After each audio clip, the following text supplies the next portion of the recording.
a every third week rotation now, and both Ma and Joden are on Tuesdays. So 66% of our sessions would be on call with these guys. So what I wanted to do was have a quick open floor to figure out if we can find another day that works for everyone.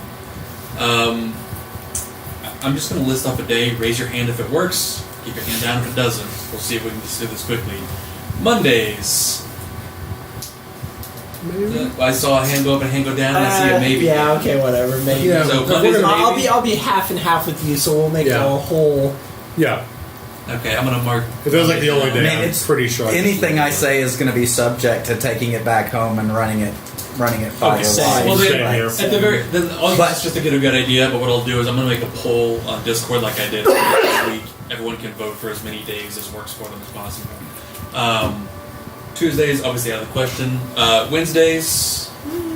What's out? No Wednesdays? Really? Thursdays. No. And definitely not And Fridays. definitely not Fridays. So Monday is our only potential, and worst case, we'll just have to play with a person on call most of the time. I'm just assuming that nobody else will want to do Fridays. Yeah. We did Fridays. We did Fridays, and it was one of those things where it was like, okay, it's cool, but at the same time, there's also a ton of stuff that goes on Fridays, like concerts and stuff like that. And I was like, I want to play D&D, damn it, but at the same time, I was like, You don't get to have a life and play D&D. I know how this works. It's video game day for my kids. Oh, that's right, I remember, because we kept trying to get you into the first one. Okay. Well, everyone research the possibility of Monday. We'll look into that. You're right, I we should just also, stop. as a last resort, I can always speak to the support manager and say, hey, is there any problem just, swapping some of this? I don't know if anyone else is tied down to those days either. I mean, the craziest part about that is we have so many people that are now going on call. I think Ed told me the other day that it's every 12 or 15 weeks he's on call now. Well, it's... Oh my god. We have the Saturday ones, which rotates out very infrequently, and then the nightly on call. And I think they're doing a system now where people who have been here for X amount of time are not on as frequently. Yeah, just for practice reasons. They want the new people to have more practice doing this. Anyways. And I mean, privilege, Yeah, the longer you've been, you get privileges. Yeah, I get that. Cram all the experienced people on one day and rotate them out. Yeah. Okay, second order of business. We took a quick vote on Discord last week as to who everyone kind of thought had the best RP, best role playing for last session, who contributed the most. And congratulations to Maul for his outstanding. You won and you got late. That's two wins. It's a win-win. You won. Yeah. So Maul is being granted inspiration. However, he already has inspiration. Inspiration does not stack. So Maul, who would you like to confer your inspiration to? I'll do Jor. Jor, you now have inspiration. Congratulations, buddy. You're inspired. You are inspiration. I always Would you like to forget. say a couple of words? We'll probably not use them. Well, I haven't Don't said get any the words. words. At least he's Don't make them honest. waste his few words of the night, man. on that. I think I've had this token since session 1. Even in our previous session, getting people to use inspiration was like pulling teeth. It's like, you have disadvantage on this important roll, at least use it to clear that up. Yeah, You just forget very easily. that's why I've got it out, Well, that's why- sitting in front of me. Yeah, I so know. I printed out tokens exactly for that reason, Yeah. and trust me, I have people sitting there like, oh man, this is a tough roll. Fiddling the inspiration token as they say that. And I'm like, what's the point? It's one of those things where it's like, okay, well, what if there's something a lot worse that happens? What if I do good? This is one of those flips in the coin where it's like, do I bite it and go, or do I use it and then later on get fiddly fucked by something? I want to give you guys inspiration, but if you have inspiration, I can't give inspiration. It does no good. Very nice. Gotta save those mega elixirs. Yeah, exactly. On the last boss. Maybe there's an even laster boss. Yeah, right? Fair You enough. never Yeah, know. I did those in games with all the consumables because Exactly. what if there's a bigger emergency? There was always that one dick dev that did that stuff where it's like, oh, you finally defeated me. I'm the last evil boss. And they're like, just kidding, I can get resurrected. And you're like, oh, well, Yeah. shit, I'm out of everything. Or you're playing some sadistic Final Fantasy game, and like, and this is the part in the game where you lose all your consumables you didn't use. It's like, why? We just decided to make it harder for you. Well, let's do the small returns. I have one last announcement, and we'll get the ball rolling right where we left off. I guess you guys can go ahead and place your tokens on the board, as it were. I don't recall the exact marching order. I should have written that down. So if we want to go over that real quick, roughly, I know we had like Quentin in the back, Hotfoot, Jones, I'm certain I was up front. Oh, what? Clinton is in back ranks. Strafe, do you remember where you were? I have no idea. Oh, wait, are you at the Okay. front? Yes. Okay. George in the front. Which way the front is. Joe, here, Oh, though. preference. Okay. Where's Hot- Hotfoot? I think Hotfoot was in the front also. Yeah. Okay, I feel like- so Well, Hotfoot's in the front. I'll be next we can say this, then we've got. You would probably be in the middle rank, right? Because you'd be There or next. there to jerk you Yeah. back. Like, no, don't Close run it in. up. No, don't pet the spiders.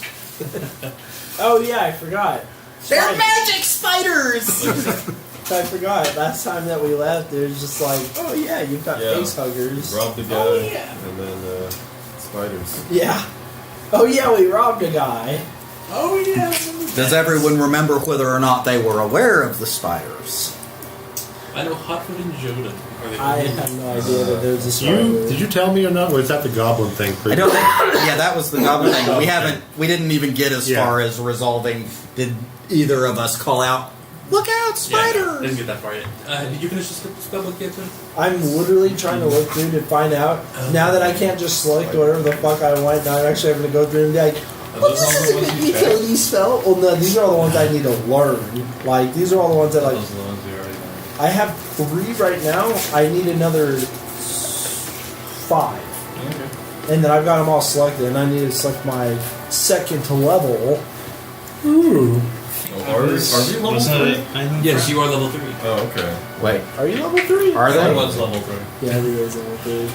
He's level 3. I let him be level 3 when I probably shouldn't have let him be Yeah, level 3. you probably shouldn't He's have got let like me be level 3. two things to do, like super short. Like I go home every night and I hold my iPad up and I start typing a little bit in my Google Doc, and then the 900 things that confound me to do every single day pull me away from it. I know that feeling. And it's just one of those things where it's like, okay, I'm going to sit down and do this. I sit down and start doing it, and it's like, I really wish You there was an laundry. Amazon Mechanical Turk for stuff that I need to do inside my my home. whole that would- backstory.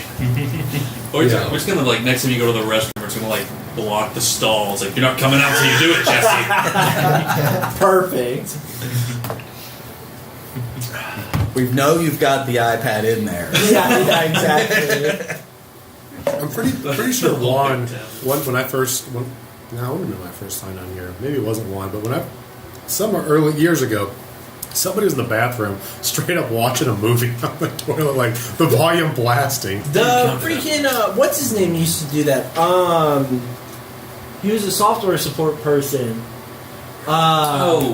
Everybody in this company is a software support person. Josh Barnhart or whatever his name was. He used to be a software support person that was here for like 6 or 7 months, and he used to do that stuff all the time. And the only reason why I knew that was because sometimes whenever I go in there, I pay attention to people's shoes. You go look underneath. I know Yeah, you- exactly. I I know look what you underneath did. and I'm like, what's up, man? You need some toilet paper? No, I just see Hello, their Mike. shoes, How you and then doing? later on I'll match them up and be like, oh, you were that fucker that was in there like watching some movie at max volume. Like, Yeah. It was like anime or something. yeah, I wouldn't be too surprised. It was funny. That's so funny. All right, last announcement. We've been slack on this since starting the campaign. We've had a lot of people getting used to the whole roleplay type stuff. We're going back to the hand on the head rule, so that way when you're role-playing, you're role-playing.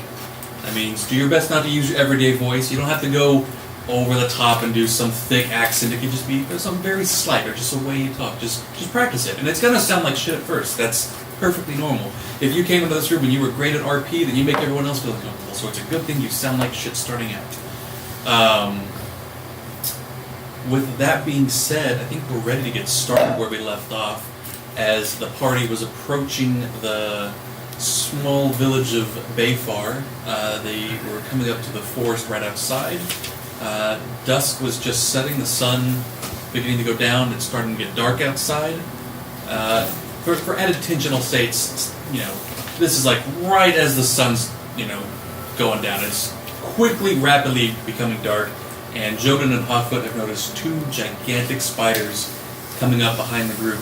Everyone go ahead and place your tokens here. Behind the group. Yeah. That's a scary spider. Look at that I spider. forgot Etienne back over there, and I'm No, he's over here. not. Oh, you have him? And he was black. Yeah, I was just saying which Not the black one. version do you have? Oh yeah, perfect, gorgeous, It's a spider. Um, Are they gorgeous right behind us? Etienne. Where are they at? Oh, that's you. That's me. Oh. This was just Oh, I a thought that was the placeholder. spider. where's No, Joker? Oh, he's back there. Okay. He's behind Yeah, the yeah, wall. he's So, are you? You're not. So you're in the mid ranks then. Not that it's very super relevant, but He's behind the wall. So it's gonna be I like. intended to be in the. in the So front. here's the thing: is Yeah, everybody's but fighting over being one's in the really- front. Yeah. It's not really. That's fine. certain We'll what's be going on back here, Yeah. and then that. I like this formation. I like this. Who is this? That's Ma. Yeah, that's Ma. that's small. Nice ass, mate. Also, can we make an effort? God, I don't. Oh, okay. Can we make an effort to have the tokens on an actual square for calculation purposes? Do we have to? Yeah. Let's try For combat. combat. So I guess. Because I have people who will put it in the middle and they're like, oh no, 2.5. Let's round up. Oh, And it's you're like, walking back no. there a little ways. You know what? Actually, that does sound like a good idea. Me and him will be 10 feet back at all times. Okay, and I'll Does that sound probably like a good idea? if we're gonna be doing Okay. these games, I'll probably come up with the designated like distance for ranks, just for calculation, but whatever. Okay. That's perfect. And then we're gonna have go ahead and put one spider coming in, drooping down from the trees. Yeah, right there's right, fine. right. And then one right behind there. So No, we're seeing five there we people. go. Like right against us? Yeah, like That's fine, dude. imagine, Right. imagine just coming down I'm just from the like- webbing, just like Face fuck us. yeah. exactly. The best part is that Excellent. you don't see this shit, but Yeah. that's the best part. Holy fuck. Excellent. What? We got spiders. You got spiders. I mean, I don't see anything. Same. Everyone, roll initiative. Woo. I really don't see anything.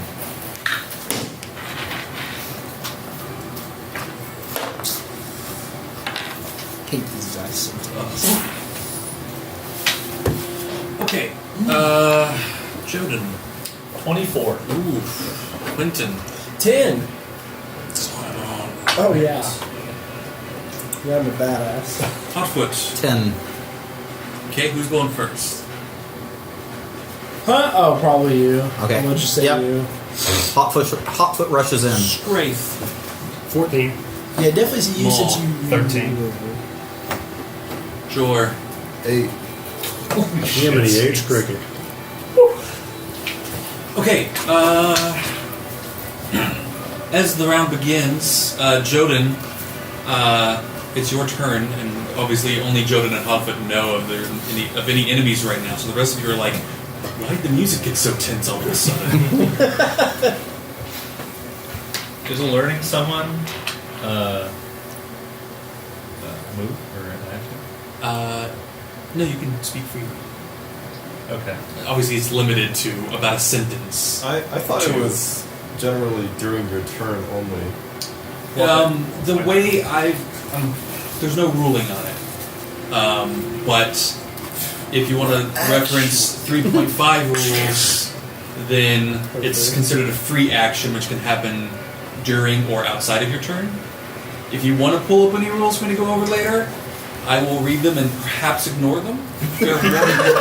But for this case, I'm allowing people to speak outside of turn as long as it's limited, because it's all representing happening at approximately the same time.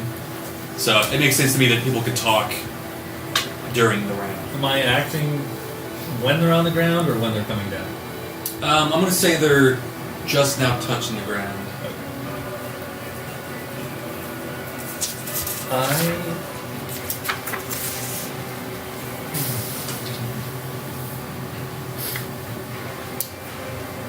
I nudge Quentin.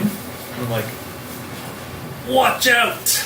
And then I guess I nudge him. I'm like, watch out! And I actually take off over this way. Okay. The spiders will go for an opportunity attack. Disengage. I could disengage. Do you want to disengage? So, Oh yes, sure. We'll Okay. disengage. Get hit by spiders? Yeah, we'll disengage. All right, you're gonna take so kind of get up in that bush there. Yeah. Okay. All right, disengage, get in the bush. So Joden has yelled, "Watch out!" and it's just like took off, just fucking bolted. As fast as I look over, there's just dust. Yeah. Scraith and Maul, you guys are currently getting your bearings. You heard Joden speak it, kind of turning around, and maybe you're just now noticing, some shape hovering down right in between you guys. First spider is going to take his attack against Quentin. Alright. That's a 13 to hit. Yeah, that probably definitely hits. Probably, definitely. Yeah, it does. hits. It hits. That is going to be 8 points of piercing damage, and make a Constitution saving throw for me. Oh god. Natural 20. Natural 20? Yeah. So you can feel the poison from the fangs trying to work its way into your system, but your Constitution manages to ward off any negative effects. 8 damage, right? 8 points of piercing damage, yes. Beautiful. Hotfoot, you're now aware of what's going on. You turn around and you see there's 2 gigantic spiders, and you are ready to fight. Where, foul beasts?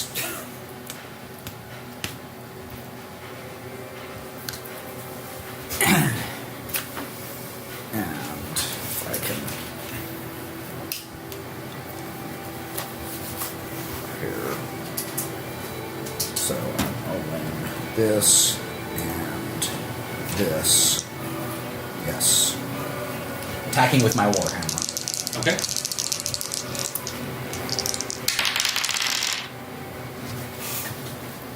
I'm gonna give you a natural 20. Boom! Headshot. Nice. So, Hotfoot, as you're going in, let's say you feel your warhammer slipping out of your grasp, like you may be getting a little too eager about this, but let's say the band at the base of it catches on your elbow, and it doesn't. You feel it sliding out, but it just catches, just out of pure luck, and you go in for a solid blow, and it turns out that the extra reach of the warhammer from barely sliding out goes straight into the spider's face.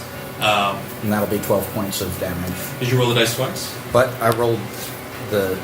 So whenever you crit, you roll dice twice and then add modifiers. Oh, okay. And since it's a 20, it's a crit. So that's going to be 16. 16 points of damage? 16 points of damage. Yeah, there's a resounding crack, and the spider lets out a shrill... and, it's just recoiling in pain as you just smash it down on its face. Wow. Anything else? Take that! Nice swing! I thank you. Quentin, it's your turn. Oh, cool. After being attacked, definitely going to disengage Okay. and Call the bushes. The bushes are difficult terrain. Okay, Yeah, so- you can go that far. oh yeah. Okay. Curious, why is it Quentin's turn? We were... Hotfoot Quentin. Oh, But I'm sorry. You're no, surprised. You're right. You're right. I was Thank you. surprised. That's right. And you're surprised, which means it's Spider Number 2's turn, who is incredibly unhappy with this dwarven figure that has run up and tried to smash his face with a warhammer. Oh. It is going to bite for 23 to hit. Yeah, that'll do it. It's going to be 6 points of piercing damage as the fangs sink in right underneath your armor. And I need you to make a Constitution saving throw for me. Oh, I should have advantage on this as well, because you're over wolf. That's going to be a 16. That's enough. So again, you can feel this poison trying to surge into your system, but your hearty dwarven constitution is able to easily fend it off. Lapping back around. And that was this spider? The Yes. damaged one? The one that he just hit? Yep. Okay. Joden, it is your turn. That was 6, right? 6 points. Yeah.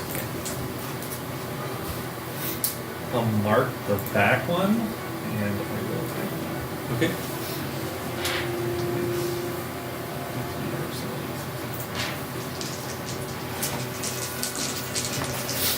Oh, do these guys have dark vision? They do.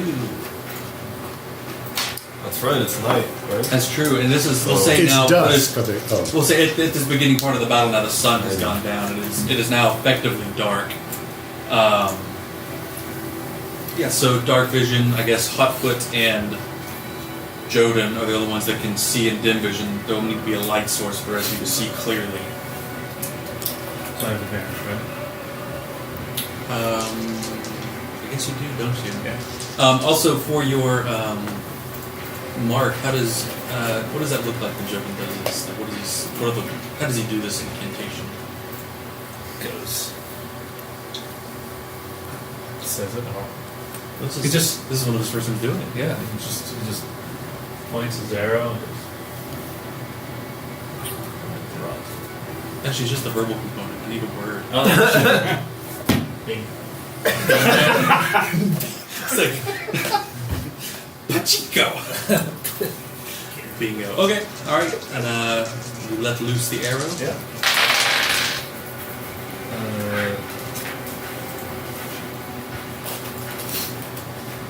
22 22 hit. That hits. or 6 damage. 6 damage. Which one was this against? The back one. The one on the back. Okay. Yeah. Yep. The arrow sinks into one of its legs. And, definitely hurt the spider, but it's not too damaging from below. Straith, it is your turn. So don't I get being that I forget what bonuses I get for flanking him, right? You got an advantage. Yeah, you get advantage. Right now, because you can't actually see the spider because it's dark outside, you also have disadvantage, but your advantage normals it out to a regular attack roll. Even though he's right in front of me? Yes, because imagine you're in a pitch black room. You know someone's right in front of you, but considering he can see you, he's going to be able to dodge your blows some. It's more... There's no moon out or anything like that? And what's a moon? I don't. Right. What's going on? Hey. Yeah, that's actually something that in our world there is no moon, so at night it's black. That's right. Yeah, I was thinking it's something was black. blue, but... Okay. Fire. No, the fire's blue. Right, and yeah, no. Yeah. I recall this now. No fire. But there's no moon. Yeah. So it's Mammoth Cave Dark. Yeah. The best thing about this setting is I can be like, you guys made that roll, it's not my fault. Yeah. You don't like it. So I will, Kick yourselves in the butt. straight, I guess, do I have to take out my daggers? Or That can be a part of your attack action. Actually, you can only take out one at a time, though. You can't take out both at the same Right, turn, so unless you have the dual wield feat.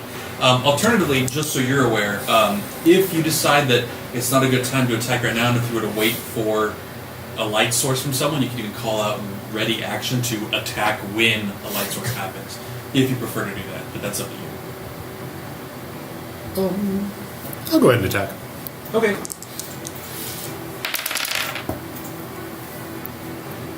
Or not.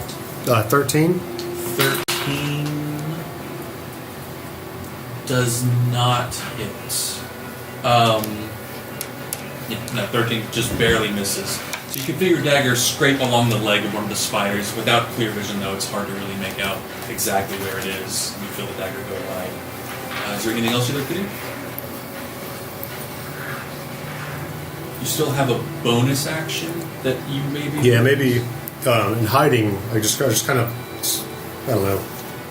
Hiding Is that- requires you to have an cover object, from something and against something they can see in the dark. I want to be next to him, because obviously that's the place to be. Okay. I don't want to get hit by him, but... What does it allow you to do? Dash, disengage, or hide? Right now, I mean, again, this is like out of the because some of the players are new to combat, what you could do is you could disengage and move to a position that confers advantage to Hotfoot, because Maul and Quentin are already conferring advantage to each other. So disengage will allow you to move around the spider without an opportunity attack, and you can move to the opposite side of Hotfoot. And so he would not have advantage there then? It has to be the Hotfoot opposite side. does Okay, not, that's because you need to be on opposite sides. of the okay. target. So yes, Okay, he could also use imaginary line. But yeah, he can use sneak attack because it's a flank, but he didn't hit the attack in the first place. Oh. Okay, so there we go. So now everyone around that spider has advantage. Again, you know where it is. For those who don't have dark vision, you can't quite see it, but you know it's there right now. It's not trying to hide. You can still hear it skittering around. You can maybe make out an amorphous type shape. All right. Next up is Maw. Light is not wielded, but something you carry. I'm gonna turn, swing with Tartok, use some of my key, and do a flurry of blows Okay. on the spider. And it's at normal because you are getting advantage from the flank, so Yeah. normal attack. Alright, so first Tartok.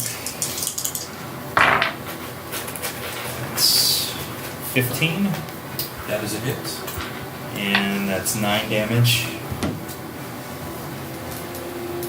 All right. Yeah, there's a solid blow, and the spider lets out another screech, and it's definitely a pain screech. Oh wait, no. Okay. He didn't get And- advantage, right? No. Okay. His Then advantage- it's his just advantage that's right. canceling It out cancels disadvantage. out. Yeah. 8 to hit. That is a miss. Okay. Last one. Another 15. 15. That is a hit. And 5 damage. 5 damage. So as you turn around, you know there's this presence behind you. You know Tartok slams down with an effective blow. You go for a follow-up with one of your fists that miss, and then as you're going through with another follow-up with a kick, you feel it click with the creature. And there's another screech as the creature shudders, and then everyone hears a loud slump to the ground as it collapses. Knock that thing out. Next up is the first spider in the back, who is, man, there's just this tasty looking wizard right in front of him. It's going to be a 23 to hit. Yeah, that definitely. 5 points of piercing damage, and make a Constitution saving throw for me. Yeah, no, I fail it. 8 points of poison damage. How much and how much? 5 and then 8. Yeah, no, I'm out. Okay.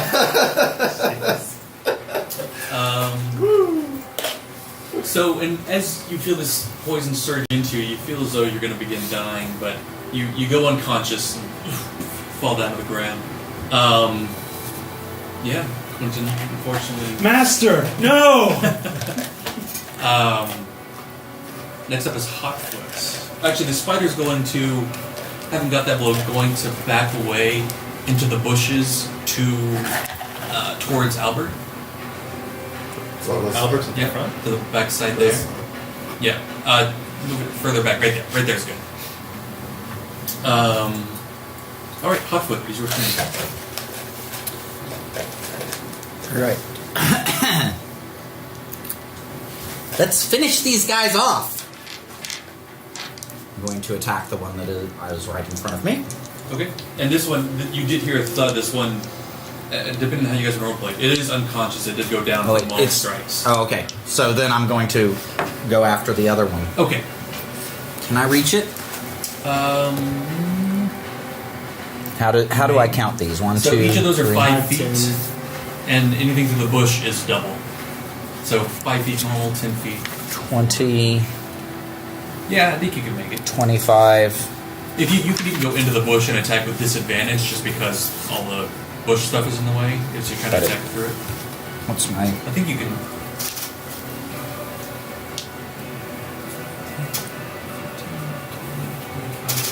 25 is my range. Yeah. So you can make it to that corner spot of the spider where you were originally looking. Right there. Since the bush is partially obstructing, it gets a slight bonus to its armor class, but that's just because the bush is in the way. Okay.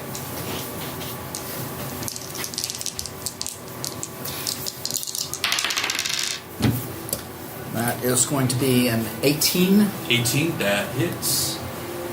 and that is for 5 damage. All right. And then I'm going to action surge and attack it again. Okay, go for it. That is going to be a 22 That hits. and 10. 10. 10 points of damage. Dang. And what's the natural roll on that? That What's the natural roll on the d20? 17. Okay. Also, just a reminder, just because we have a divination wizard, anytime you make your attack roll, anytime you roll a d20, Oh, right. really, announce the roll and then the modifier. That way, our wizard knows. Now's a good time to supplant it with my natural fucking 20. Unless if I'm dead. Yeah, that's true. Didn't see that coming, did you? Next up is dead guy. You're not required to make a death saving throw. You're just in a state of unconsciousness right now, but you are stable. Okay. Jor. Wait. It's stable? I was saying, even though I'm poisoned? Yeah. It's not. Poison can have many different effects. It's not necessarily damage. Oh. It's your turn, Jor. Shoot stuff at me.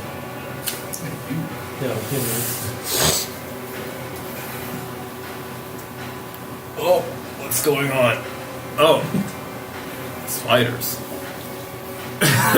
And I guess anyone without dark vision doesn't actually know where the other spiders are. It's completely pitch black to you guys. You can hear where Hotfoot and the spider are duking it out. So, Who doesn't have dark? Oh, well, I guess it doesn't matter because it's pitch black. Also, let's not have dark. So, no, well, actually, to be fair, none of us actually have any sort of vision right now because other there's no than light Hotfoot. source. Hotfoot and Joden, effectively for them, it's dim light is what it is. So if they were to make perception checks, it would be a -5. What do you have? What skill do you have to have to, or what trait do you have to have that? It's Is just it dark just- vision. oh, it's just Dark dark vision vision. turns darkness into dim light and dim light into bright light. Okay, all right. Spiders, huh? Alright. I will turn into a giant spider. All right, how about you narrate what that transformation's like? Someone have a copy of Animorphs? No, it doesn't already. No. No. You don't get the cop out on this. Oh, boy. Everyone's read Animorphs before. You've seen the books. You've seen those. You know, it's But like I the haven't heard legs. it. Yeah. What would it sound like? I'm not really sure. I guess Person transforming 4 legs and 8. I've heard. four legs, 4 limbs. I suppose. Probably hear the flesh and sinew rending as like extra Yeah, no, arms I grow don't. out I of don't your think side. so. I don't really think that. About No? similar. Oh, is it going to be the druid sound effect from Warcraft where it's like... Yeah, it just goes. So it's just this quick shifting form? Yeah, it's more of a shifty. Not really a visceral Okay. explodey of. It's just an kinda action, so it nasty. only takes a couple seconds to get the Yeah, full this is a transformation. bonus action, so it's quite fast. Yeah, so Joden and Hotfoot can see that Jor's shifting into the shape of a giant spider. Another beast. The fuck? There's more spiders! And now you're making spider noises. And I guess now you have dark vision, Jor. That's right. I will. This will be hard to pass.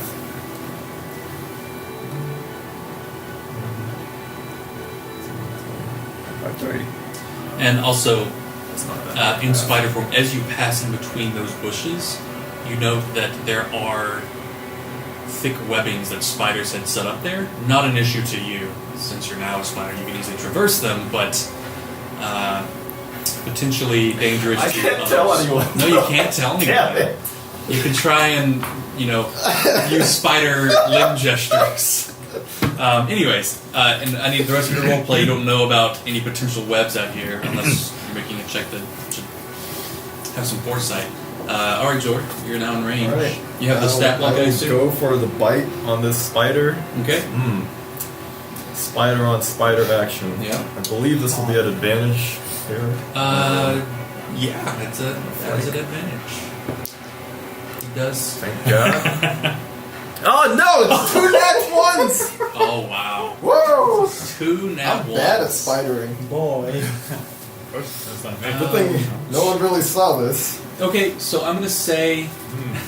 Normally, I don't impose critical fail effects, but I did to Meekin in the case of double nat ones. I need you to make a Constitution saving throw for me. Right? Ooh, that's a 4. Yeah. God. So I'm gonna say, as you're going for this, you're still getting accustomed to. It's hard. Yeah, you're still getting accustomed to all these limbs. You accidentally clamp down on your own limb and inject yourself with some poison that you don't have a resistance to. It's just stuff you use to inject others. But this is going to give you disadvantage on your next attack rolls, what we'll say. Because it's kind of slowing your limbs, kind of making things, kind of locking you up a bit. And then, actually, I forgot there is damage involved for the initial one. 6 points of poison damage as well. Alright. Moving on to that's the dead spider, I suppose, isn't it? Joden. I'm gonna position better over. Joden, as you begin to step out from the bush, you realize your leg is stuck in webbing. I need you to make a dexterity saving throw to... actually, not dexterity saving throw. Athletics check to break... I'm sorry, acrobatics check to break free from it. Or you can make a strength check if you want, but I don't think you would do that instead. Okay. 17. 17? Okay. You manage to slip out of it. Alright. Line up over there. Guess I'll stay out of the bush. Stay out of the bush. And I'll line up on the spider on the far side. Which, the far side, the farthest side? There's one farther away. No, this one. The one that I have Hunter's Mark on. Oh, so you do have a mark on it still. Yeah. Okay. 26 with a nat 20. So 6, 7 damage with Hunter's Mark, and then 13. 13 damage? Yep. Alright, how does it happen? I guess like I said, Bingo. Bingo. And I'm just like, and I'll hit him right in the Hunter's Mark. I guess I don't know if it's Yeah, and so this shot actually Right in the little head. it goes through the bush here and just nails the spider in the head. It's a great shot. Yeah. Yeah, the spider slumps down to the ground, and our dark vision seers. That seems to be all of the imminent dangers. So I don't think so. I'll move my Hunter's Mark to the last spider. Okay, Hunter's Mark now shifts onto you, Jor. And then I'm done. Alright, the rest of you, straight. Hey, Hotfoot! I can't see a damn thing! Are you okay over there? Yeah, I'm fine. I think we got the last of them. Okay. If somebody could get some light, that'd be nice. Again, I can't I think see. you've got some torches on you. Oh, fuck me silly. Sure I do. Do I have torches? No, do not have. You have a lantern. You have a lantern. Do you have the sources to light it? He has a tinderbox. Yeah. I would like that. Scrape reaches around, grabs his, lantern, and gets the tinderbox out and starts striking at it, and I guess eventually gets it lit. Okay. And so as you do this, there's now a bright light within a 30-foot radius and another dim light for another 30 feet. So the entire area is fairly well lit, and you can clearly see the dead spider corpse in between everything. Quentin is down on the ground, not moving. Master. Holy shit, Quentin's down, guys! Also, as you look around behind you, peering over the bush, is another giant spider standing over the corpse of one of them. I'll create enough darkness. Spider spider puts up his arms. Wait. 6 of my arms. Six I'm of like, the arms go up. I'm pretty sure Spider's that's just balancing on Jor. 2 arms. Oh, yes, the shape-shifting one. Creepy fucker walked out from behind me. I'm gonna rush over to Master Quentin and try to stabilize him. But Okay, as you approach Master Quentin, make a medicine check. okay.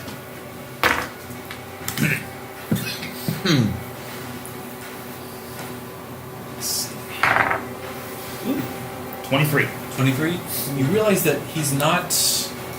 His life's not in any danger. He simply seems unconscious and his limbs seem to be seized up. Master! Master! Harder! Again! Do it again! Roll for damage. Dead. I don't understand. He's not dead, but he won't move.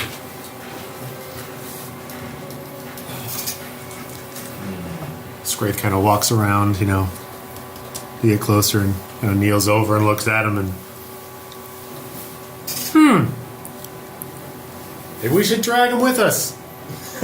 I'm gonna traverse the area and see if there's other spiders or other creatures So lurking. you're finding other. Make a nature check for me. 19. 19. So you're finding other deposits of webbing. For what you surmise, you say this is about average for 2 spiders, but you're sure that you see some strings of webbings are just going off deep into the woods, and you're sure that if people were to go, stepping on these webbings a lot, you're sure to attract other spiders from them sensing what's stepping on the webs. So yeah, it'd be a wise idea to not touch any webs unless you want to attract more attention. Alright, I guess I will D wild shape. Hey guys. Don't step on the webs. Could attract more spiders. Did he just say something?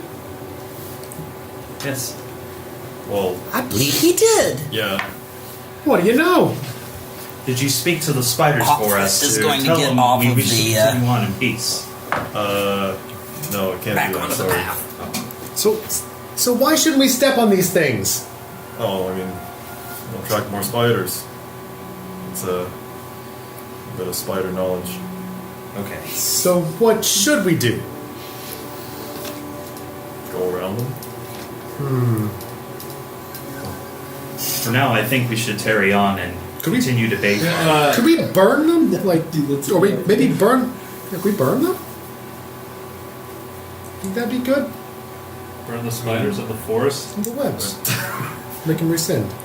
Yes. But we could walk just down the path. It's probably not a good idea. I thought we could walk down the We're- path. We walk down the I path. say we cleanse this place with light. With light, yes. Not What with do you fire. think I'm doing? No. Actual light. That's. I mean. This is actual the light. woods. We shouldn't be like burning down the woods, you know. Why? Well, this is. They're talking shit over there. I'm gonna go over to actual Quentin and Feed him a health potion. Feed him a healing potion. Healing potion? Okay. So, go ahead and roll. 2d4 plus 2, I think it is. Do I roll with his thing? You know, before you do that, maybe we could just like drag him to the old lady's house, and she's got like a, I don't know, something to fix him potion. with. Yeah, anti-venom, something. I mean, Anti-venom? or something. Don't spiders have like venom or poison? Or Do we know that she's actually good at curing potions or curing these wounds? I believe so. I believe she's supposed to be pretty good. She just has- I mean, this is on the route there, so Okay. I would imagine this is a pretty common thing that she sees. I will carry you, master. Okay. Oh well. You just slump Quentin. Well, aren't you just a hero? Okay, you guys just continue on. So There you go. Yeah. No, you almost had it. Put his legs on his head. There you Just go. wrap the Put legs. legs. Ass to mouth. Ass to mouth. Gotta cup the bowls. What band? Yeah. Got him. So I will say, about a few minutes down the road, you guys do come across, there seems to be a large set of webbings across the main road. It's definitely thicker here, the spider webs. What you guys like to do? What the hell's wrong with this road? Jor, you seem to know the most about this. What do we do? Let me think about it. I would like to roll to see what to do about a bunch of... Maybe he could like turn Jor and back. Joden, Wonder Twin powers activate. Maybe he could turn back into a spider thing Oh. and like crawl up the webs and go see what's what. Can you like explore? Right? I suppose I could, but I can tell you now that if any of you walk through this, there's going to be a lot of spiders to deal with. And we have to get past this road, so... Right. Time maybe for we the can, like, go fire. Scout. Maybe we can go around. That's Grace's idea. Sorry, I can't really condone setting a wood ablaze like that. That's, Let us meditate I am and a pray to druid. Zahn for insight. I think that'll be about as helpful as burning down the forest. Yeah, I'm a hotfoot here. So can we? So I mean, I so see if like burning looking down these webs would affect the forest. So is that that's just obvious? That's a tricky question. So the webbings would, I mean, they're obviously flammable, extremely so, but at the same time they're of a very thin material that would kind of like flash paper. It's a very quick burn. I doubt it would set the whole woods on fire like immediately.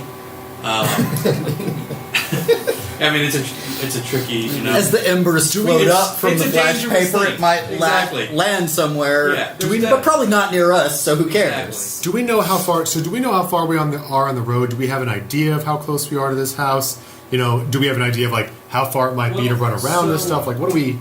What you guys know is that this elderly lady who lives near Bayfar, only knows that she lives near Bayfar. You guys are about a mile out from Bayfar. You're in the woods. But as far as her exact location, you don't know. You've just been told she's an herb, familiar with herbs, kind of an herbalist elderly lady, and she lives near Bayfar.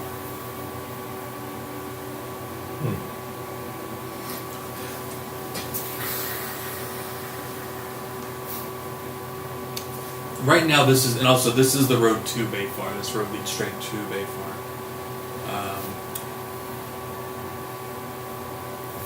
Perhaps we could find a path through the woods. Through the woods. Yeah, probably. I mean, That seems like a recipe for ending up in the spider's nest to me. Either way, if we burn this down, it's Yeah. likely that Straight, I will say, spiders will come by. whereas right now you guys, what you know is where Bayfar is. You know that she's near Bayfar, but you don't know exactly where. But you could probably surmise that there's probably at least a somewhat traveled path to her place from wherever it is, if it's in these woods, or it could be on the outskirts of town, not in the forest. It's hard to say. You didn't get that exact information. The only thing that Wallerick told you was that I had a report from the elderly lady near Bayfar. Not sure if he knew exactly where she lives. I feel like if we get to Bayfar, that's going to be safe from spiders at the very least, right? So we probably. You guys, after running from hordes of spiders, run into the tavern, and the spider sets a nail in the table. What can I get for you? It's a spider town. Damn, they really got a leg up on us. Oh, bad fun. Here's inspiration. He already has inspirations. So. Oh, damn. Me? Yeah. I don't know. You've got inspiration like in one of your first sessions. Yeah, and I used it right away. I don't remember on what, but I used it. You have inspiration, is all I know. I marked it off at some point, but you have it back. So. Oh, well, I did use it. Okay. Well, you got it again at some point because I marked it on your sheet. Oh, okay. I didn't know.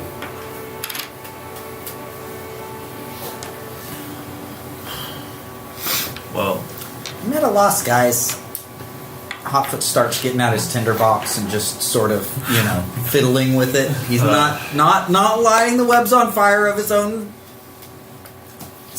So I feel like we need. Fiddling with it. I feel Just like fiddling. I feel like we need to either go scout some stuff out, figure out like where we're gonna go, or we gotta turn back. So it's one or the other, guys. What are we gonna do?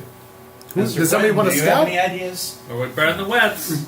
Or we burn the webs?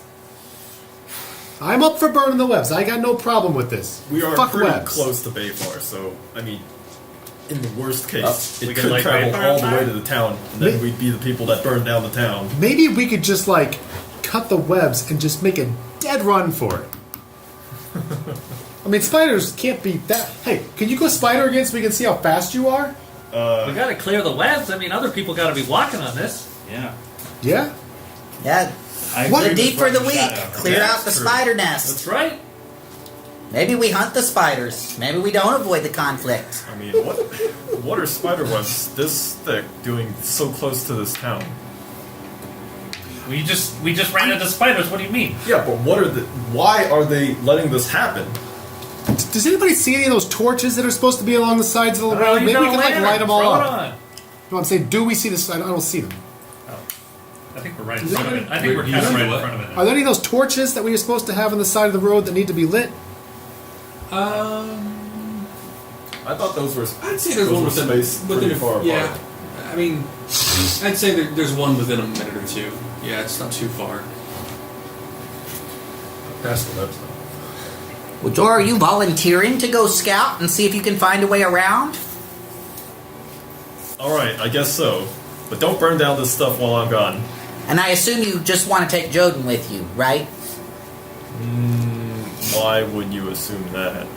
You just seem to have a special relationship. That's what I'm saying. He is a master of shadows. And I don't know if I hidden. like that very much.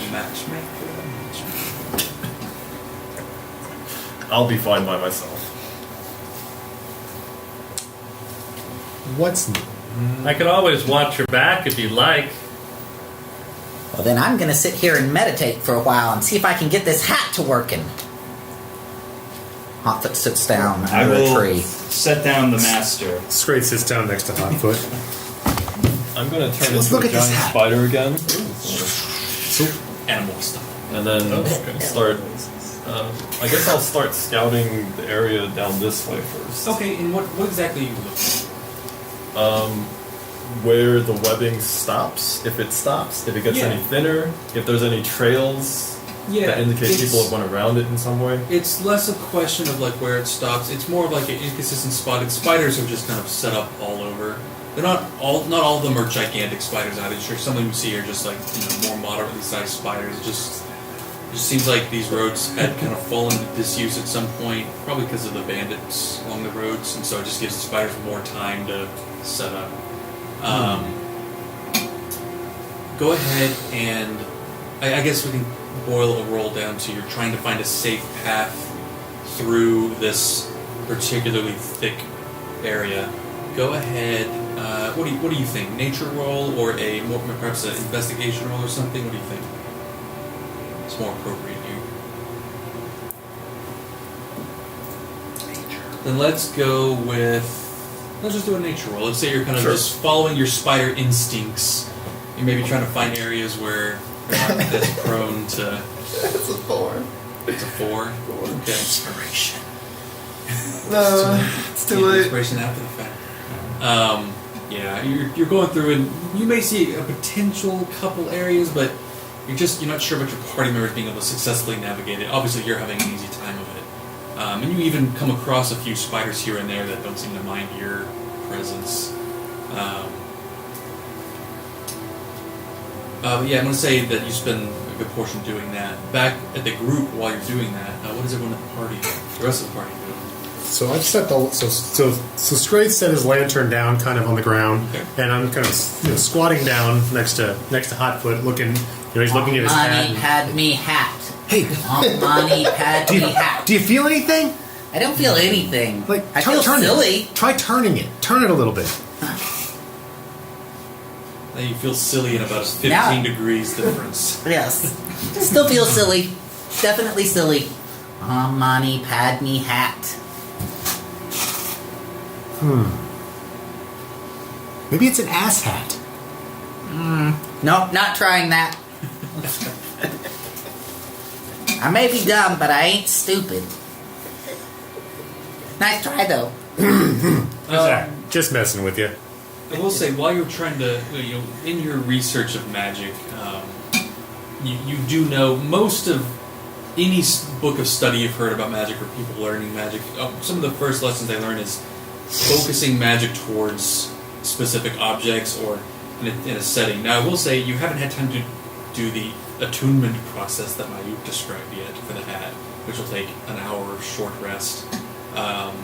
Well, that's what I'm attempting to do. I mean, that is my intention. Okay, so I suspect I'm going about it completely wrong-headedly. Yeah. But that is my intention. Whether or not I'll have the full hour to actually do it, and whether or not it'll work for me afterwards, may be all completely in question. But But I'm definitely trying to attune this thing. I'm just not feeling it. All right, so Hopper, you're sitting there in your mantra, and you're doing your best. You're like, this is the. I'm assuming I'm attuning, and it may not work, but you got to try either way. That's me, just trying. Trying to attune it. I'll say, Scrape, you're kind of cheering him on. Just you're interested in seeing if this is going to work for him. Ma and Joden, what are you guys doing? Well, I'm praying over my master, hoping the webs on.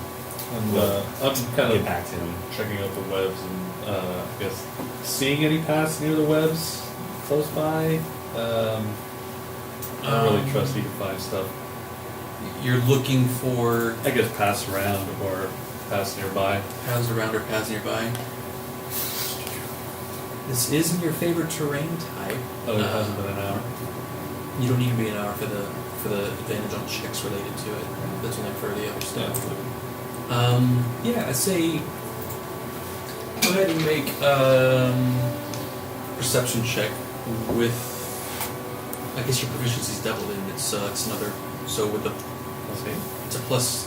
No, just proficiency. So proficiency is plus 2. So plus 6 to your roll. 20. 21?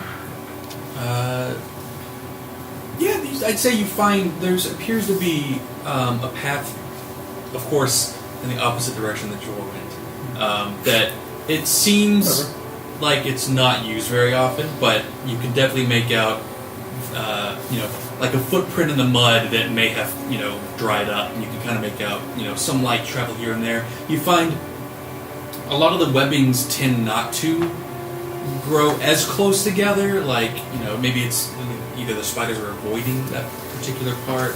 Yeah, there's a semblance of a path. It's not much, but it's a start, How wide would we say the path is?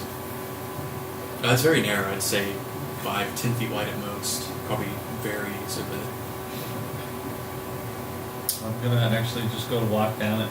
You're just gonna go walking down the path? Yeah, the stealth and whatever, and slowly checking it out. Just see if it's safe. Okay, I mean, how far down are you going? We'll say, whatever, like 50 feet. 50 feet? Yeah. I mean, as you're... Hey, Joden, you should definitely light some candles or something behind you. No, Okay, just saying. not right now. You guys are safe where you are. Because if something happens, I ain't coming after you. Is that your Joden voice you're talking to? Yes. Oh, sorry.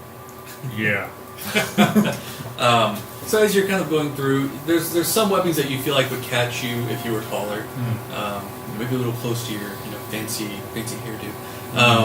As you're going through, you're definitely kind of following this trail of old footprints, very light travel. Not a lot of people come this way. Is there any diverging paths off this path? It seems to be pretty straightforward. I mean, it's curving around trees and bends and whatnot, but it does seem to be a singular path, very rarely used. Alright. I'll head back to the group. And we'll just I found a group. Found a group. I found a new group, guys. I'm leaving. Me and my spider bros. We should all ditch Jor like he ditched us. Dick. There's a path over down back where we started. It's pretty tight in some spots, but I guess it might be hard to carry Quentin through it, but we could probably make it. I can endure all things through Zon who empowers me. I know you can carry him through it, but it's a little tight for you to get through it with him on you. If there's a will, there's a Zon. Right. What the hell does that mean? I That has to be think the that was stupidest thing I've heard in a while. I think that was a yes. Well, I guess we just need to wait for Jor to get back, and then we can head out. Might be a chance. 'Cause, yes, the spider one may be able to tell us more. we hope. Slithery beast. Okay, I'm gonna say actually we'll do this. About 45 minutes go by. Jor,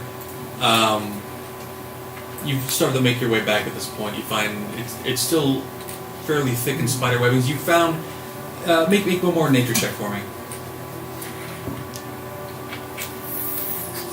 14. 14. You found a path that you think might be usable for the group. Definitely somewhat risky as to whether or not someone gets snagged on a web and perhaps attracts attention, but it's the cleanest path you've found so far. And How far away is it from? I'd say about 100 feet out in the woods. It just happens to be a clearing near some rocky outcroppings where the spiders tend not to gather as thickly. Good. Still a few stray trees though, so there's definitely webs, just not as thick.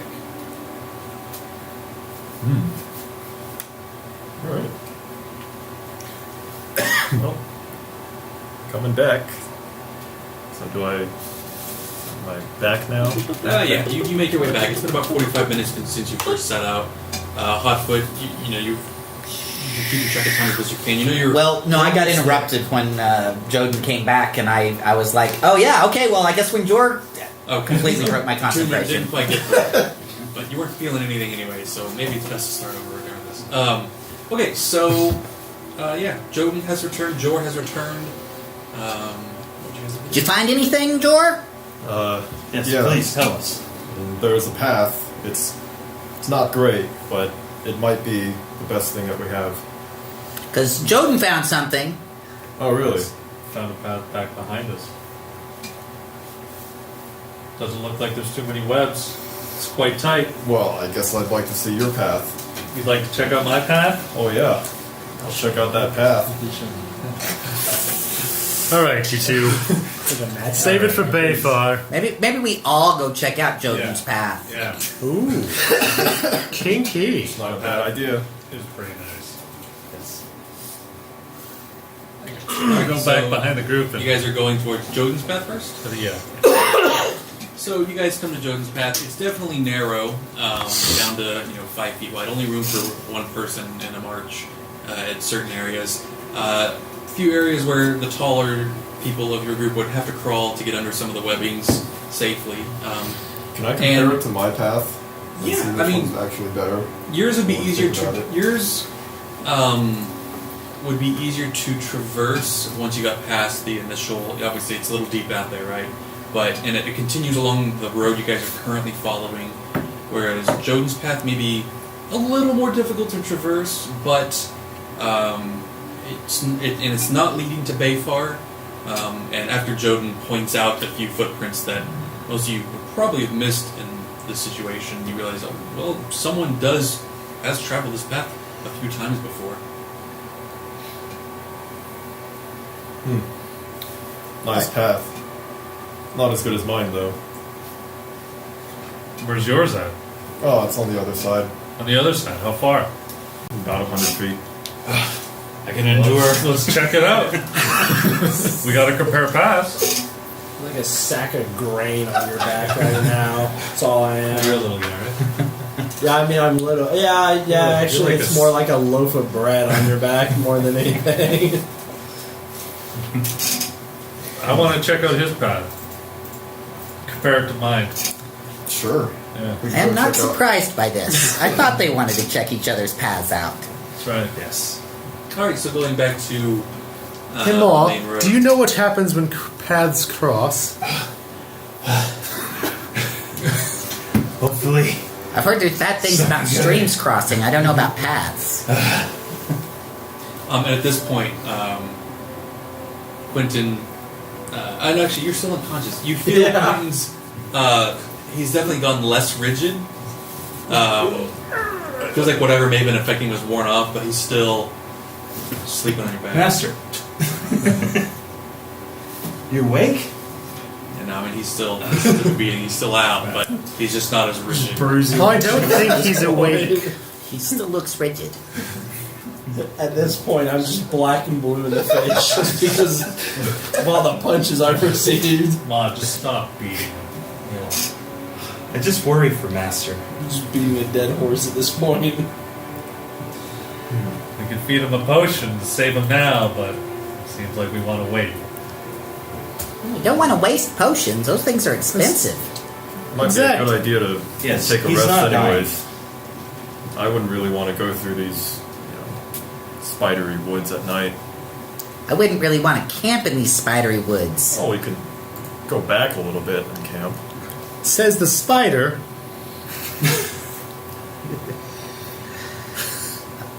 I don't know. My vote is for finding a way to press on and press through. I don't much care which path. Joden's offers some opportunity. It's clear that it's been traveled. I'm gonna go 50 feet down his path. Down his path? Okay. I need you to make let's just say stealth check. This is just to avoid being detected by stepping in webs.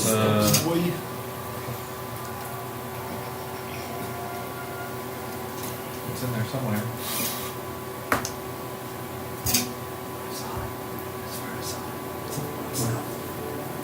Under your class features? No. Oh, yeah. You can move stealthily at a normal pace. That's not Well, the it's a same. 6 anyways. 6? So, Oh, God. and Joden, as you guys are still discussing what to do, you can say, well, I'm going to go, and you just step face first into a web.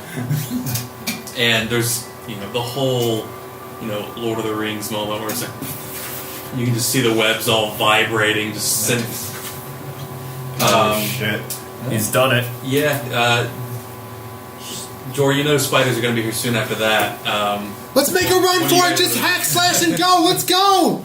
Well, go where? To the fucking town. Oh, God, fine. Just run. Run that way. Damn it. Go. Go. You're going to try to break through Just go. Just go. Alright, if everyone's going around. Yeah. Just go. Full speed ahead. Okay, so I'm going to say there's kind of, as for the webbing, there's kind of like 3 different tiers we're going to say. If you guys want to start hacking and slashing at them, everyone make an attack roll that is attacking the webbing.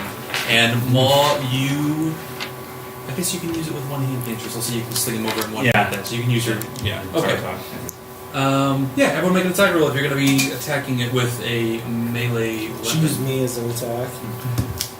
Just slam Quentin. How long have we been in the woods? Probably way What's about that? the How same. long total have we been in the woods? You've been marching for a while, but it's been an hour since you encountered the spiders. Okay. So, difficult. So, alright. Scrape, you're attacking the webbing? Mm-hmm. Okay. What'd you roll? 2. Yeah. You're attacking with the dagger. So you go to try to slice on the web, but it just immediately gets caught on it's super sticky. It's like, and you get the weapon back free, but yeah, it didn't do much. New plan, boys. Let's get out of here. Go back. Go back. We're not gonna make it through. What is everyone else doing? I'm swinging my battle axe at The warhammer? No, battle axe. Oh, you have a battle axe. I have a battle axe. Okay. I have put the warhammer away and pulled out the battle axe. Go ahead and roll. And I rolled a 12 Okay. for the nat plus 5, so 17. Okay. So, and what's the damage? I actually didn't roll the damage at the same time. Sorry. Okay, I believe that I'm actually supposed to roll a 1d10 if I am using it two-handed. Does that coincide with you? I have been rolling it wrong all of this time, but I'm going to go ahead and roll the 10 now. Because I have been assumed 1 plus 3. Plus 3. So you see Hotfoot takes his battle axe and he swings down, and he nearly cuts entirely through the first layer of webbing. Scraith has tried to stab at it. He's like, "Whoa, fuck this! No!" What is everyone else doing? Oh, I'm attacking with Tartok. Tartok. I will clear the way for you, Master. Right. And I got a 20. Okay. And it's 4 damage. Yeah, and so you hit, and the first strand of webbing snaps apart. There's still 2 more layers. I cut the piece, I guess, that I run into. The first well, you're still off on the side of the road. It's not part of the main first 3. Oh, okay. So, and you are currently restrained. So you can make a strength check to try and get out. Actually, you can try and use a strength check to burst out, or you can attack from the web with disadvantage. Well, I rolled a 17. So on your first roll, it's a disadvantage if you're attacking. No, you said strength. Right? Oh, yeah. Oh, so you're just gonna apply that to strength. Yeah, I just used my. Okay, so you managed to break the webbing around you with a strength check and managed to dislodge yourself. So I'm on the wood thing, right? Or kind of? No, you're not far at all. You got like 2 steps in. You're up to the side of the road. And then Quentin is still unconscious, and Jor. I guess I rolled, so I suppose I attacked. It was a 6, so it did not do very well. As a spider, though, shouldn't you just be able to... He's not in spider form. Yeah. I'm also out of charges of spidery form, so it's rough. He's all it's gonna spidered be rough. out. Should have rested. Okay. As you guys are working on this, you see there's still some continued vibrations from the webbing. You can tell there's something connected to this web is moving. You guys gotta hurry, whatever you're doing. And I guess since we're kind of doing a free form here, we'll just go counterclockwise here. So Ma, we'll go ahead. What's going on? So I'm really frantic now because I don't want the master to die, and I want us to get out of here. So I'm gonna summon the power of the light and shoot a radiant beam, and then spend a key point and fire 2 more. Okay, go for it. There. And of course, Maul would say something close to this, wouldn't he? What does Maul say? Zon, the light I carry with me, reveal it through our path. And just lets out 3 bright bolts of radiant energy. That's deja vu. 7. The first one? Yeah. The first one, it is a bolt of radiant energy, but unfortunately it goes right through the gap in the webbing, flies right past. The second one, That's 19. that's a hit. For 6 damage.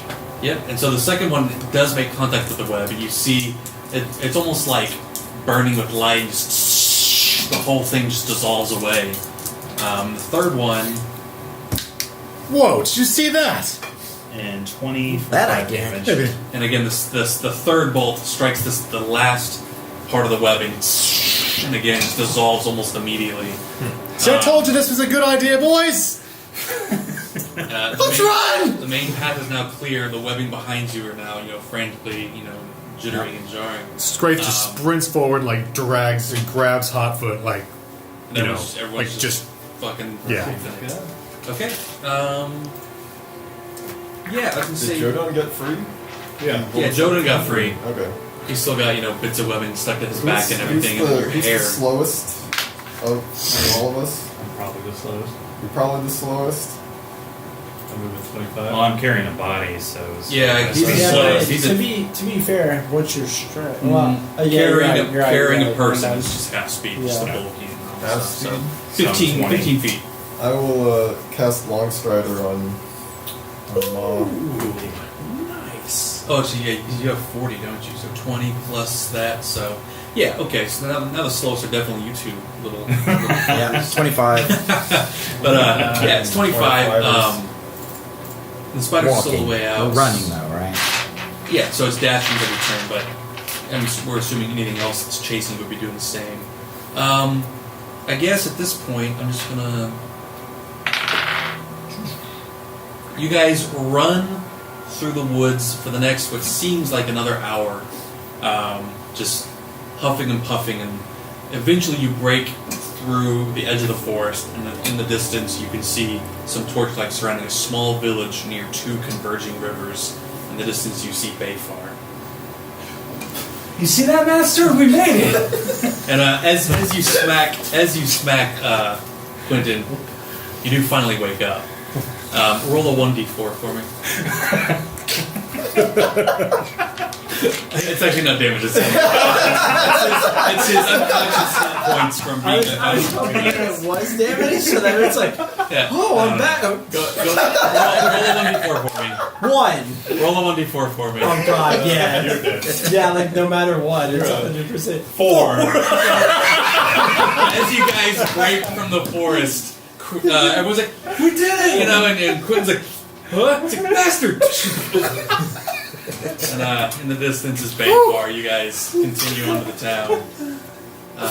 Oh, boys, I told you that would work. You can see it's definitely We done made it through the forest. Good idea. This village definitely doesn't have the city walls that Falcon does. Instead, it's just more like a wooden palisade as their best form of defense. So as we're coming out of the forest, are like spiders swarming out after us toward the town? There's definitely just running straight at the town. Like, we're gonna get them no matter what. Hundreds of spiders coming out of the forest, Just webs, just Yeah. spraying out ahead. there's no spiders here, bursting they all past float. the tree line, but there's definitely trees shaking. There's a presence that's been chasing you through the woods this whole time that has finally relented upon breaking free of the woods. Well, boys, you know what? We should probably be quiet, actually. Calm down a bit. Yes, praise be to Zon who lighted us away. I Zon? don't think we can go That was back. my idea. It was My his hands. beams of lights. And Whatever. as you guys are approaching Bayfar, We should be quiet, though.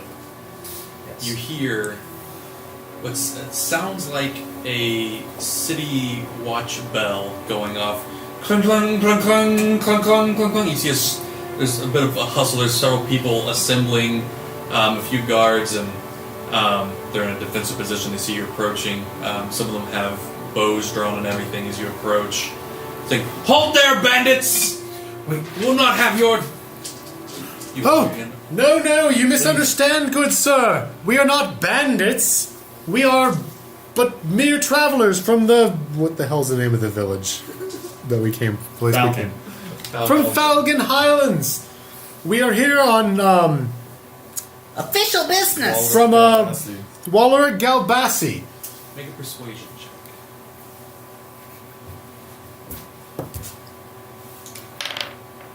Am I 19. 19? What were you asking? No, I was just saying, am I a parent like down a dead corpse, slung across? You are an unconscious figure, yes. Okay, alright, cool. I just wanted to make sure that we Exactly. knew the scene that was going on here. Don't try and fool us. We saw you smack that old man. No, so you say that, and you see in a hut where he said something. This is where the bows go down, and he holds his hand up and says, holds up for a torch, and he approaches towards the group, and says, "You're awfully heavily armed for a bunch of travelers from Falcon, aren't you?" We are regulators who carry forth the light of Zon to purge this world of dark magic. What he means is simply that we are on business of, we're the bandits you speak of. Well, they're our enemies too, and We will purge them from this land and make them suffer. we are here to help out. We've talked to Waller Galbassi, and he told us of the bandits that have been plaguing the area, and mentioned that Bayfar had an old lady there, and we believe something happened out here that was that we needed to know about. But our goal is to try to rid you of these bandits because we know you are understaffed. We mean you no harm at all. We simply wish to stay the night, maybe talk a bit, buy you a cup of ale, and Maybe 2 cups. maybe 2 cups. And a healer for my master. Unfortunately, we don't have any skilled healers in our town. But I tell you what, stay in at the inn, but turn your weapons in for the evening while we send for a runner to Falcon. once I've cleared your story with Galbassi, we can go from there. Oh, I believe we have documentation from Galbassi himself that we can provide you, don't we? Excellent. Yes, actually I do. Here is a note from Galbassi to Cora Brighton to give us supplies, which should at least, let you know that we are on the same page. He folds it up and says, alright, stay the night at the inn. Try to keep a low profile. Absolutely. Those folk are already worried with the bandits running around and making threats. Well, are you a good person for us to talk to about these bandits? We would like to know more about them so that we may help, put them to rest, as it were. Yes, where's the darkness? You'll have to forgive my friend here. He's a bit anxious, a bit overeager. It's been a long night for me and my crew. Let's sleep on it. I'll meet you at the tavern in the morning, and we'll go over everything we know. Okay? Absolutely. Can I have your name, good sir? My name is Bryce. Bryce. Fantastic. I'm He's Straith. I'm Hotfoot. Pleasure to meet you, Straith and Hotfoot. And he looks at the rest of the motley crew. And I am Ma of Zon. And This your is- friend there. Master Quentin. Master Quentin, say hi. Is he alright? We just had a run-in with some dark creatures of the night. Yeah, spiders. You got an yes. infestation like right back there, The woods right? are thick with them this time of year. Oof. Swell then. Inn's just down the road. Crooked Bottle, can't miss it. I'll meet you there in the morning and we'll go over what we know of the bandits. Sorry for the confusion. Fantastic. No worries. I would have done the same in your place, good sir. And he excuses himself. The guards, a lot of the guards you can, as you approach the gates, you see are less of like city guards and more of just like townsmen that were assigned to be militiamen who hastily threw on whatever they had to combat with. Some of them were just using pitchforks or whatever farming implements they had, and they kind of groggily go back off to bed, having been disturbed from their sleep. The town's pretty quiet, other than a few villagers who came out to see what all the ruckus was about. But Bryce and a few of the other guards are going around, assuring them everything's okay. You can see it's not a very well-off town. The tavern is probably the nicest establishment here, but you can tell there's a lot of docks near the rivers. It's definitely smells of fish as you walk through the town. Yeah, it's at this point it's starting to get late in the evening. I'd say probably around 11 or midnight, or close to it. You guys heading to the tavern, going somewhere else? Oh, the tavern. Okay. What's happening? Heading inside, you see it's quieted down a lot. You can see there's a few what looks to be fishermen that are just enjoying some drinks after their shift and getting ready to sleep it off until the next day. Probably the most interesting thing, there's a barkeep who is pouring drinks, but he's not physically pouring the drinks. The drinks are being poured by a floating spectral hand that is going around and picking up mugs and pouring ale. And there's one table that appears to be dirty and left over, and a lot of the dishes are putting themselves onto a platter and slowly walking off towards the kitchen. Hotfoot's walking over there and like walking underneath the dishes and kind of waving his hand underneath and around, like and awed and in wonder. As you do that, as you reach out towards underneath, you do feel there's something there, some force, some presence. It's kind of shapeless. Okay. But you can tell it's kind of like he's like, oh, it doesn't like being touched. It's kind of like just trying to do its job. Barkeep says, if you wouldn't disturb Jarvis, please, just let him do his thing. Oh, so sorry. I'm new to this kind of magic. Well, it's nothing too fancy, just some simple conjuration magic. Helps me keep the place running by myself. No, it's excellent. Would you honor us with a drink for me and my friends here? He says, absolutely. We have tankards of bitter, 2 silvers apiece. And we've also got a fresh batch of owlbear soup if you'd like some. I think that sounds fantastic. I know Good for me, yes. For one, I'm starved, gentlemen.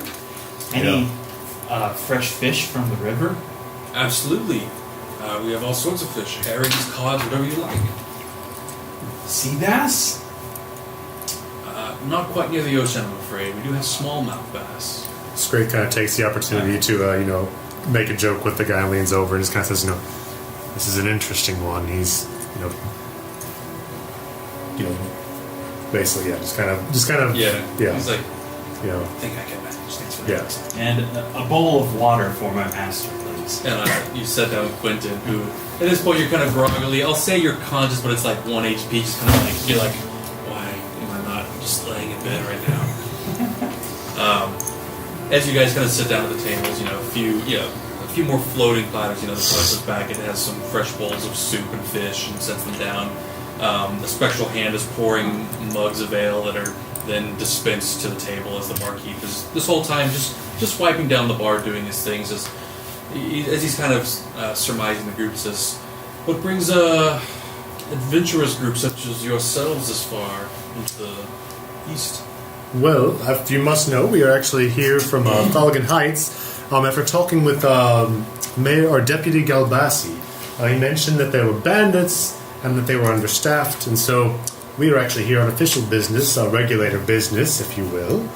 I say that kind of a little quietly, regulator business. And we thought while we were here, we might help deal with your bandit problem as well. Well, that's music to my ears. They've been harassing us far too often for my liking, which isn't at all. Yes. Seems like a fantastic town, and we love the Highlands, and anything we can do to help and make it safer, By the way, do you have rooms available? I've got a few rooms available. We'll need rooms for the night as well. Okay, rooms will be 3 silvers for the night per room. I think we can make do with 3 if you have 3 available.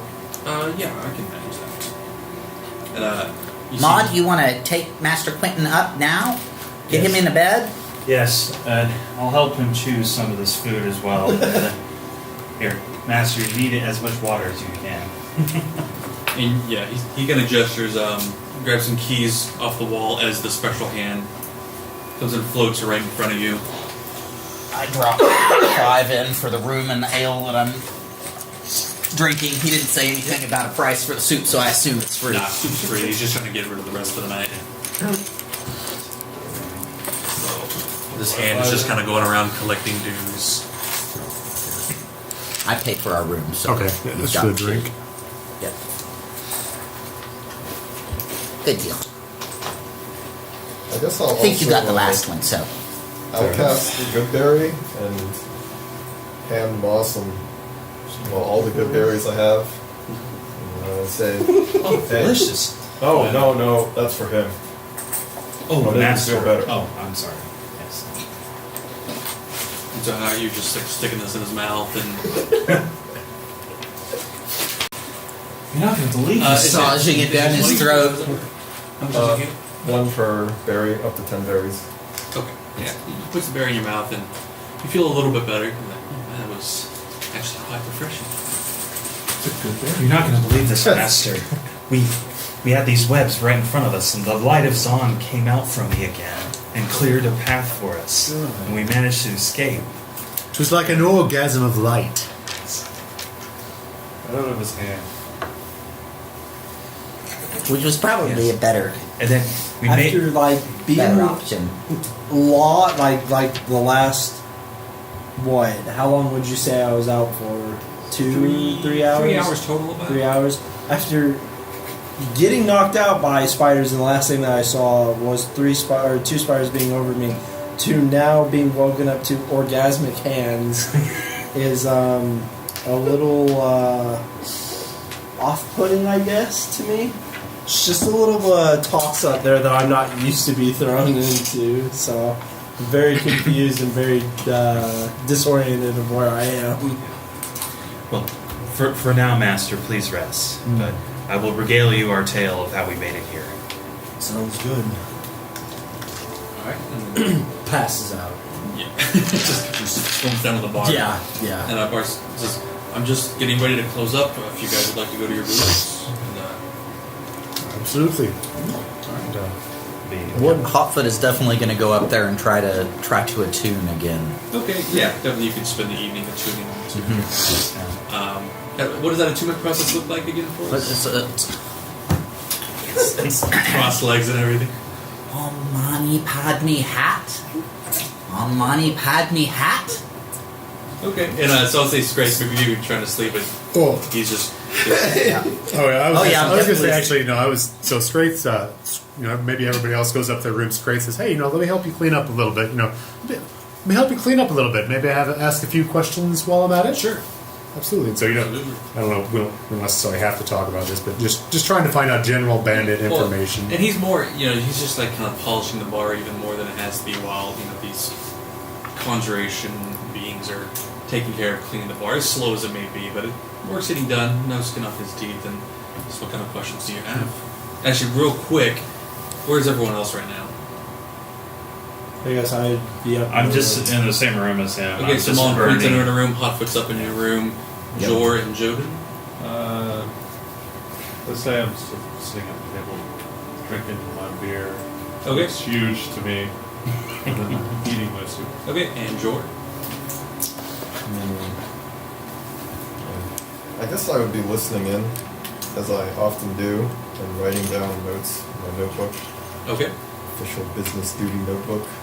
Let's go ahead and take the map off so we can have the big world map up.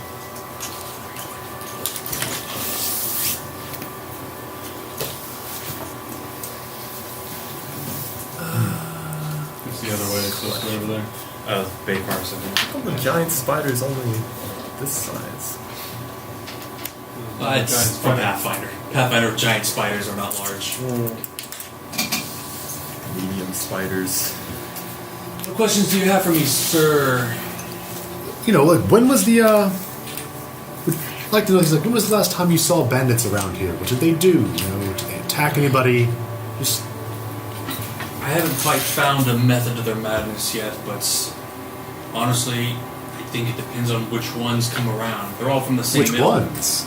They're all from the same ilk, but it's not the same bandits. All from the same group, but sometimes how many- they come around looking just to cause trouble for trouble's sake. Sometimes they come around and they just try and steal from whoever they can. Other times they come and they steal shipments of fish, like not typical Fish? banditry. Yeah, I mean that's Shipments of fish. Why would they steal shipments of fish? Maybe they're hungry. Could be. I mean, I can't say I've ever seen the same bandit more than once or twice at most, so I assume Really? there's a lot of them. When you say a lot, are we talking like 10, 20? I'd say a few dozen at the least. Wow. I It's a see your sizable group problem. They've got there, yeah. And then, it's hard enough because every time the Falcons send some city guards, if they send a sizable force, they just hit somewhere else. They can never get a grasp on it. They're too slippery.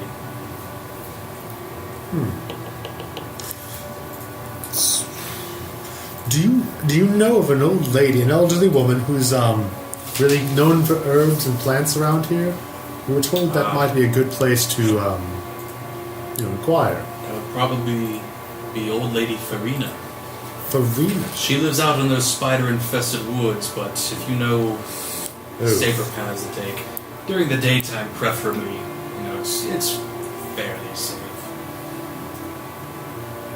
Are these safer paths something that we should be able to easily find on our own, or would you maybe be able to point us out and kind of?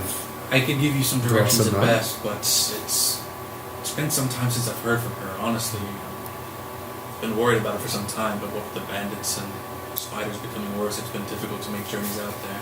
Okay. Well, I'll take what information you do have that could guide us there for sure. So, and he kind of takes in your map and kind of jots down general areas where some safer paths might be. He marks down there's a path straight from Bayfar that goes directly into the woods towards your place, and there's also a path in the woods, and you realize that's probably the path that Joden saw. Mm-hmm. So yeah, those are really the only two that he knows of that are safer at the least. But again, he hasn't been out there in some time. Gotcha. And these bandits, you said, if you had to take a guess, when would you expect to see them back again? I'd say they pass through here every 10 to 15 days or so. Last time we saw him was about 7 days, I believe. Tonight's the 4th, so that would have been about 7 days ago. So I expect to see him in the next few days or so. So perhaps we'll go pay a visit to Lady Farina, and maybe come back here and try to maybe hide and blend in when the bandits come. Maybe lay some sort of trap, or at least what they do when they come here. It all depends on which ones come. I mean, do they kill people? I'd say if anyone puts up a fight, they kill. They don't normally kill unless they're resisted.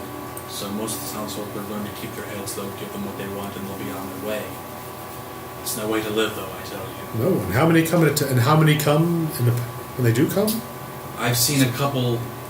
When they first started coming, it was larger groups. They were trying to make their presence known. They were trying to establish the regime, as it were.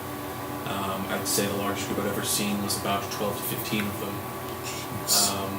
We've seen smaller packs from time to time, 2 or 3, but no one dares stand up against even them because they know that retaliation is certain. Well, thank you. I think that's good. I will talk to my friends, and we will. Understood. And then again, I truly appreciate what you and your friends are doing, but if at all possible, if you could just try to have any conflicts outside of town.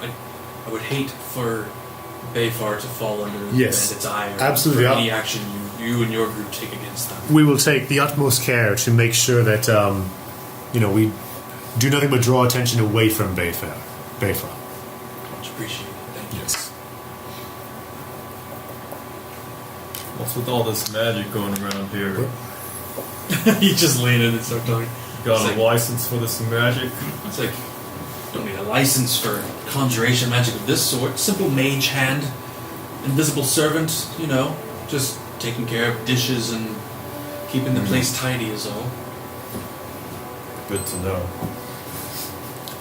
Sorry, sometimes I think we should get a license for this one. No harm in being worried these days. Yes. Speaking of which, your fishy friend and his indisposed acquaintance. Yes. You might be careful about having him walk around with such a beard.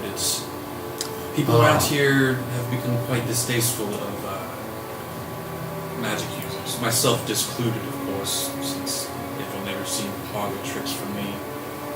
The beards tend to put them on edge, especially around the doors. Duly noted. Thank you. I think I'm off to bed, so thank you. See you in the morning. Good sleep to you and yours. Alright, anyone else? I'll pack up my stuff and head upstairs. Okay. So you two are in a room, you two are in a room, Jobin and Joel are in a room? Nope, I'm on my own. Did you pay for your own? Yep. Alright. So we did the Fine with me. Yeah. I got 4 rooms with the money, so. Alright, and so Hotfoot, you've spent, I'd say, probably safely over an hour just to be safe. You've sat there kind of practicing your mantra. Scraith, you retire to the room and you see Hotfoot up there doing the same attunement process that he was doing in the woods. And it's been some time since he came up here, so he's still sitting there, kind of winding down, I suppose, at this point. But Yeah, well, I'm guessing that probably what happened was that at around 50 minutes, I kind of was like, "Oh, Mani Padme Hat. Oh, Mani Padme Hat." so kind of fell asleep before the attunement process finished, you think? Okay, so you just didn't quite get it off. No, I don't think so. It's been a long day. I fought spiders. It's been a really tiring day. So we'll say, Scrape, you come in on Hotfoot and you're kind of in the head. Yeah, exactly. Did you get it yet? How's it coming, Hotfoot? Oh, we should probably report in. I haven't gotten it tonight, and I'm too tired to just keep trying. We need to go to bed, but we should probably report in first. Report in? To who? I don't think I've got it in my notes. Regulator Corin, of course. There we go. Regulator Corin. Oh, right. Got the sending stone. Oh, well, that's I pulled the sending stone out to of report. my pack and hand it to Scrape. It's great. And as soon as you touch the stone, you can feel that familiar magic presence of a magical item. You know that's... Actually, let me double check one thing real quick.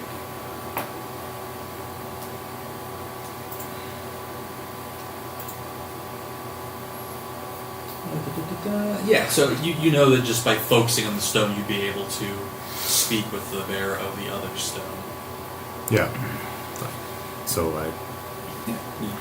I need you to roleplay this focus, Gavin. Corden? Corden? What's his name? What's his name? Corin. Corin? Yeah, but I think that's what you call it. Yeah. Corden! Yeah, and now the way this spell works How is does that this work? you send a short message of 25 words or less to a creature with which you are familiar. The creature hears the message in its mind, recognizes you as the sender if it knows you, and can answer in a like manner immediately. So you basically, this is like you send off a one-shot message that's like a letter, pretty much, or you have to pre-write it. You don't get to have like a back and forth more than once. And would I have known this ahead of time? I'd say yeah. I'd say Okay. Oh, okay. Holding the item, it's not an attuned item. You kind of know how it works. Okay. Corden, we are in Bayfar. Many bandits must go talk to Lady Farina tomorrow. We'll report back what we find. And you sit there for a moment, waiting for a response. And then you hear in your head, Regulator Corin, "Ah, hello, Scraith. It's good to hear from you. Bayfar already. I didn't think you'd leave Falcon so soon. I'll be in touch." Well, that was useful. Yeah. He says he'll be in touch. Well, better than nothing, I guess. Yeah. There you go. Flipping a sec. All right. Well, I'm going to hit sack. Me too. All right. Long day. For the night. Everyone turns in for the night. Yep. Okay. Long rest. Go ahead and apply that to your sheets if you need to.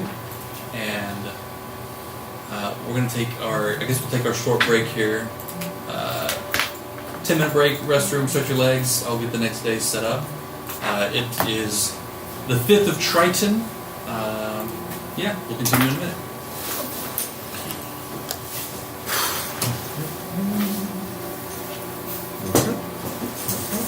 Jordan looks at his character sheet any harder. I love looking at my character sheet. Yeah. I gotta plan out what spells I have for the day. Yeah, I gotta come up with my next excuse for why I failed to attune. I like that. That's awesome. Yeah. It's taking so long, and it's gonna be like some hat of like I'm hoping it's really make a crappy. small light or something, Right. and it's like, well, good enough for me. Oh, Hop would totally be ecstatic with small light in hand. He would be like, "Heck yeah, I can do magic!" I can totally see him just losing his mind over something like that. It's like a one per day. Small light in your head for like 5 minutes. You're like, oh shit. Oh shit! I can't watch! I've got dark vision, I don't care, I got light everywhere! Oh man.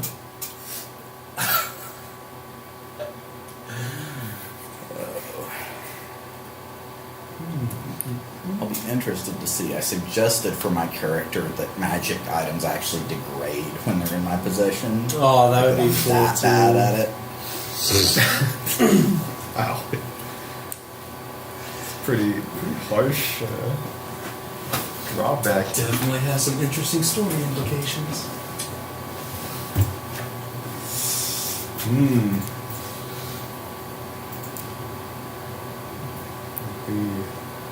don't know. That sending stone is maybe it'll start getting crappier. Just start losing words per Holy day. shit, that would be so funny. It's like, okay, you've lost 5 words. You lost another 5 words before it's just gonna be a hey. What the hell's wrong with this thing? Yeah. Why'd you give us such a shitty one? Well, again, I don't know if that's actually going to get picked up by our Yeah. glorious That'll DM. be quite hard to manage, I think. So that's I've just an got a option. lot going on with Just an option. Hotfoot's disability.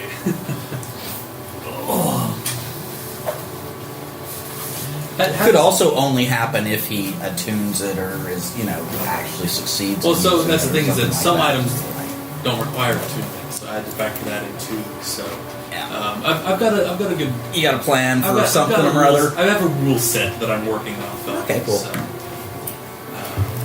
I won't worry about it.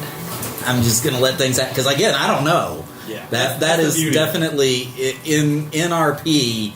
I just know that I have a hard time, getting any magic to work for me or getting, it just seems like, and I think part of it is my lack of intelligence and wisdom and just, again, Yeah. I'll get 50 minutes into trying to attune something, whether or not I was doing it right, but I'll get 50 minutes in and then I'll nod off. I'll get 50 minutes in and I'll get distracted by somebody coming back to camp and I'll be like, oh, what's going on? So, definitely so there's no way that I would know because I do that so much whether I just never succeed There's because also I'm the crappy tricky or part. Yeah, exactly. Because of that, especially people that may be trying to help are like, look, you're just not. No, you got to focus on this. Exactly. Or whenever someone picks up a magic item, they're like, oh yes, this is a magical item.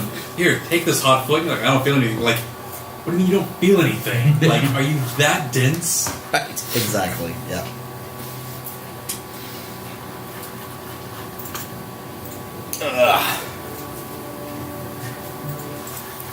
All right.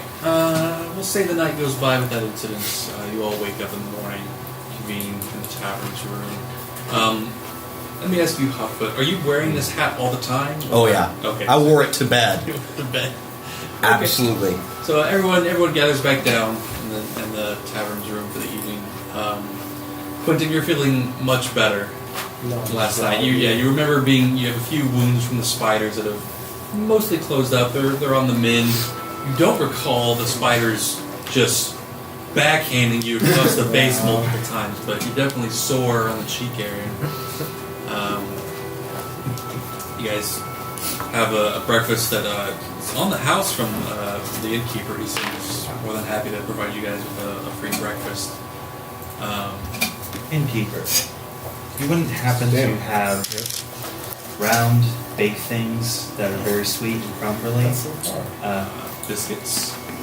Yes, biscuits. Sure, I could whip something up.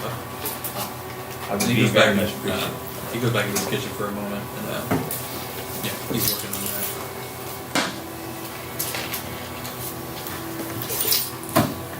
Oh my god, it's Split into two. I know worse. now there are two of them. So, Master, are you feeling much better now? Lots, yes. Praise be to Zon. I prayed over you most of the night. Good. Wait. Good. Yes, sometimes I open your eyelids just to make sure you're still alive. Oh dear God. Excellent. Let's not do that so much in the future, if you don't mind. Oh, of course, yes, yes. I appreciate it, but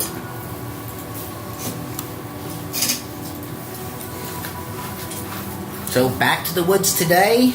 Yes. So, boys, I talked to the innkeeper, and apparently, there's a lady Farina, that is our herbal lady. She's out in the woods, probably the path that Joden took, or said we should take initially. Yeah, And as long as we're in the daytime, he doesn't seem to think it'll be a problem. But we've got another issue. We've got all these bandits who will be here in a few days, and could be as few as 2 or 3, and as many as 10. So we will take them all on. maybe. So we don't want to draw any attention to Bayfire. So it might be something we could set up a bit of a trap for them. Maybe? Seems like a good idea to me. I agree. But do we know where they'll be coming from? Like, do they come down the road, or do they possibly come from, out of the woods or across country? Well, Or out of the water. So I was thinking we could potentially Probably not out of the water. have the people in town Are you sure about that? talk about us. I'm not sure. And kind of point them Doesn't to seem us. likely. So if we have the people in town, point them to where we might be, then they could come, walk into our trap that way. Maybe they come investigate or whatnot. But first, we should probably find Lady Farina. So, Why would the townspeople? How would they convince the bandits to come looking for us? I think if they just accidentally let it drop, if we can find one that's willing to accidentally let it drop, that there's a group with a large amount of gold out on the road. imagination, dear boy. So we distract those in darkness with something very bright and shining. Yes, the light. The light. You got it, Moss. The light. That's it. The light. The light of gold. Yes. Fool's gold. But what say you all, Lady Farina? Yeah, I think we head for Lady Farina. Let's go back to that path and see if we can't find our way to her place. I agree. Alright. As you guys set out from the tavern, you step out into Bayfar and you see that the town's much more lively than it was last night. The smell of fish is even heavier in the air. There's many people working the docks, pulling in large nets full of fish. You get a few quizzical looks from townspeople, especially directed towards Quentin and his scraggly long beard. A few whispers go about. You're definitely an interest of the town now, just having walked out in the open like this. We are here to help you. Quentin, you might want to hide your beard. Pull up your... For what reason? I'm not ashamed of what I am. We don't want to draw attention and bother these good people who have been so kind to us so far and took us in last night. Master, as much as I know, Don't be a jackass. your gift is amazing and definitely one from God himself, but as Brother Shadow taught me, sometimes there is a purpose for darkness in hiding. I very lazily tuck my beard into my shirt. Yeah, like it's probably still very it's not a noticeable, but at least like the lower half is in. Okay. Yeah. I'd say while you're in the process of doing this, once you finish up, you guys begin heading out of town. Quentin, you feel a slight sharp pain as you feel it feels like a rock hits the back of your head. And as you turn around, you see there's a kid standing in the middle of the street, kind of glaring at you, just very angrily. And it doesn't say anything yet. He's just going to stare at you now, seeing what you'll do. I walk towards him. And he looks up and he says, "I know what you are." Don't engage him. Don't engage him. Get back with the group. You're a sorcerer. You're the one that killed my dad. My boy, specifically, I did not kill him. You're with them, though. You're all the same. Who gave you this notion that we are all the same? You got a beard just like the others. And that means you use magic. Therefore, that makes me somebody who's bad. One of the people that are trying to save your town from these bandits. And you can see that the logic is kind of going through his head. It's one of those things like he can't refute the logic right here and now. He's full of anger and rage. He's just a hurting kid. And his eyes tear up, and he just turns and starts running down the street. Master, are you okay? Did that child hurt you? No, I'm perfectly fine. Some people stray off the path of light and refuse to ever bring themselves back upon it. The child will learn, but it will take time. You're an ass. You're an ass. We could have got information from him, from the child. Yes, it wouldn't have been very hard. You care that much for information that you're going to go around poking everybody for it. Well, you either poke them or they poke you. Do we need information from absolutely everybody? We know who we came here for. Why do we care about the quarrels of the bandits within this town? He said, others like you. There are others. There are multiple others like us. But here, if the boy has seen them, that means they must be here. Not in particular. You ascertained all of that information from one child's quell. Imagine what we could have done if we'd had time to question him more. I don't know if I would have ever felt comfortable questioning a child, especially one that definitely seems down. We're not talking about like with at axe point. We're just talking about stringing him along. Waterboarding this poor kid. Yeah. Talk! You don't think 5 people standing around a child would not look suspicious? No, Yeah, you gotta think like a child. You know, get someone on their level. That's right. It looks suspicious when you carry me around. Scrape just kind of like, grabs his nose, just like, sometimes I wonder which is the child. Giant parakeet. Well, let's go. Opportunity lost. Let's move on. You guys continue out of the town, back towards the entrance of the woods you had just barely escaped from last night. But things seem a lot less intimidating than the night before. You can definitely make out some spider webs, but with the light peering through the trees, it's a lot easier to avoid them. You head down the path for a good half hour till you come across the giant spider corpses the night before. Just a thought here, but I think that we hack at the spider webs as we go by, not avoid them during the day. Okay. That Hotfoot does for sure, anyway. Okay, so Hotfoot starts hacking through some of the spider webs. There's definitely not the reaction that happened the night before where the webs were going insane. There's maybe a couple times where you kind of sense a presence looming, kind of peering, but nothing that wants to jump out at you during daylight. You come to the area where Joden's path had revealed before. Seems to be what Scrape had marked down from the innkeeper. Following along this path, it's definitely kind of a tight between some of the webs, but Hotfoot's just slicing them down. Eventually, you come to small wooden huts with thatched grass for roofing.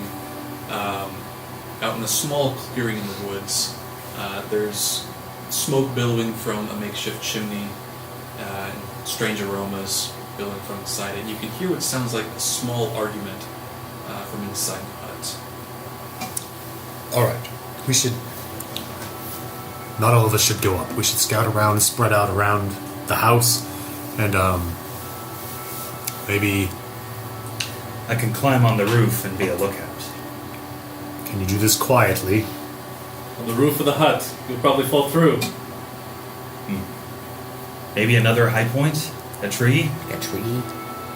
Plenty of those around here. Who goes up? Let's go for Maybe, anything on the end of the Here, list. me, Joden, And you go ahead. Sorry, you have +2 to the Yeah. top of whatever. 13 plus whatever. Perception. +6. Yep. 19. You don't see anything out yet. Straight to the woods. actually, Joel, would you like to come with me? Maybe the two of us can go and scope around the window and see if we can. Hotfoot's gonna go up to the house and try to listen to whatever is Okay. going make a in. Perception check for me.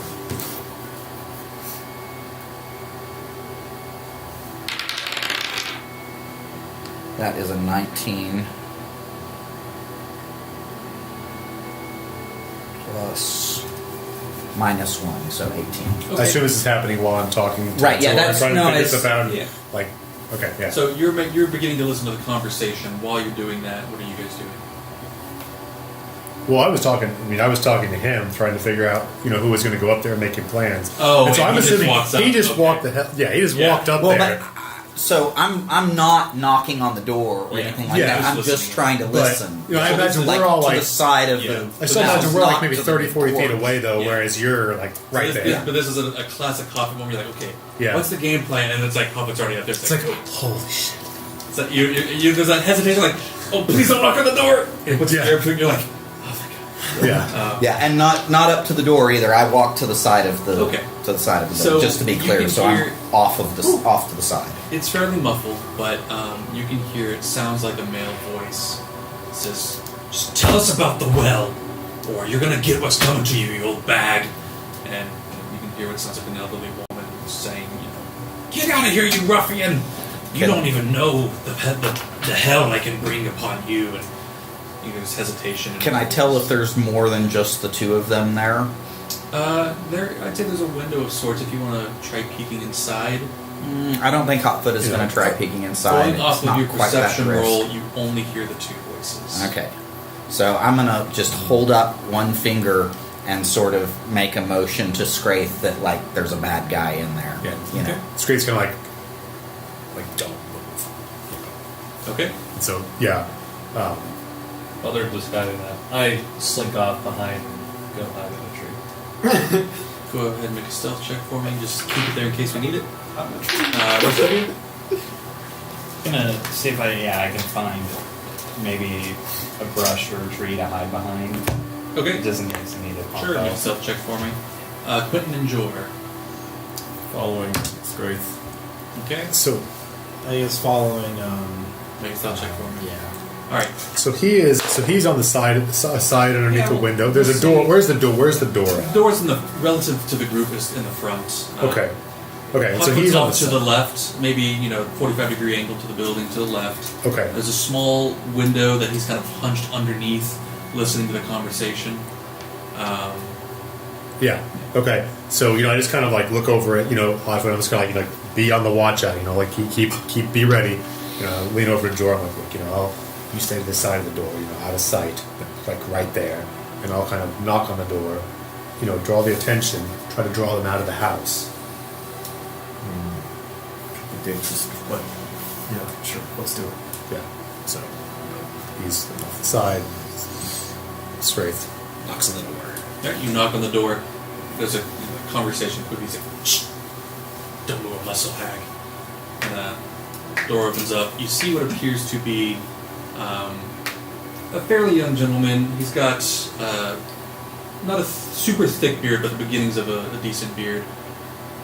And he sees this feathered creature standing in front of him, and he's kind of taken aback. He's like, "What do you want, freak?" Are you Jim? Jim, what the hell? Jim! We were told Jim was out here. There's no Jim here. No Jim? No, be on your way. No. We won't be on our way. I need to find Jim. I'm here for Jim. And he says, you see, he reaches down with his hand, and then Whoa! like lightning Not- crackles up in his hand, and he says, "Be on your way, whelp." Look, I was told not to come back. He kind of starts backing away a little bit, but Okay. Yeah, and so, and he's gonna aggressively take this. Actually, make it. I'm assuming you're trying to taunt him out. Yeah. Okay. Yeah. Make a deception check here to try and you're going to deceive him to follow you outside, I guess. 16.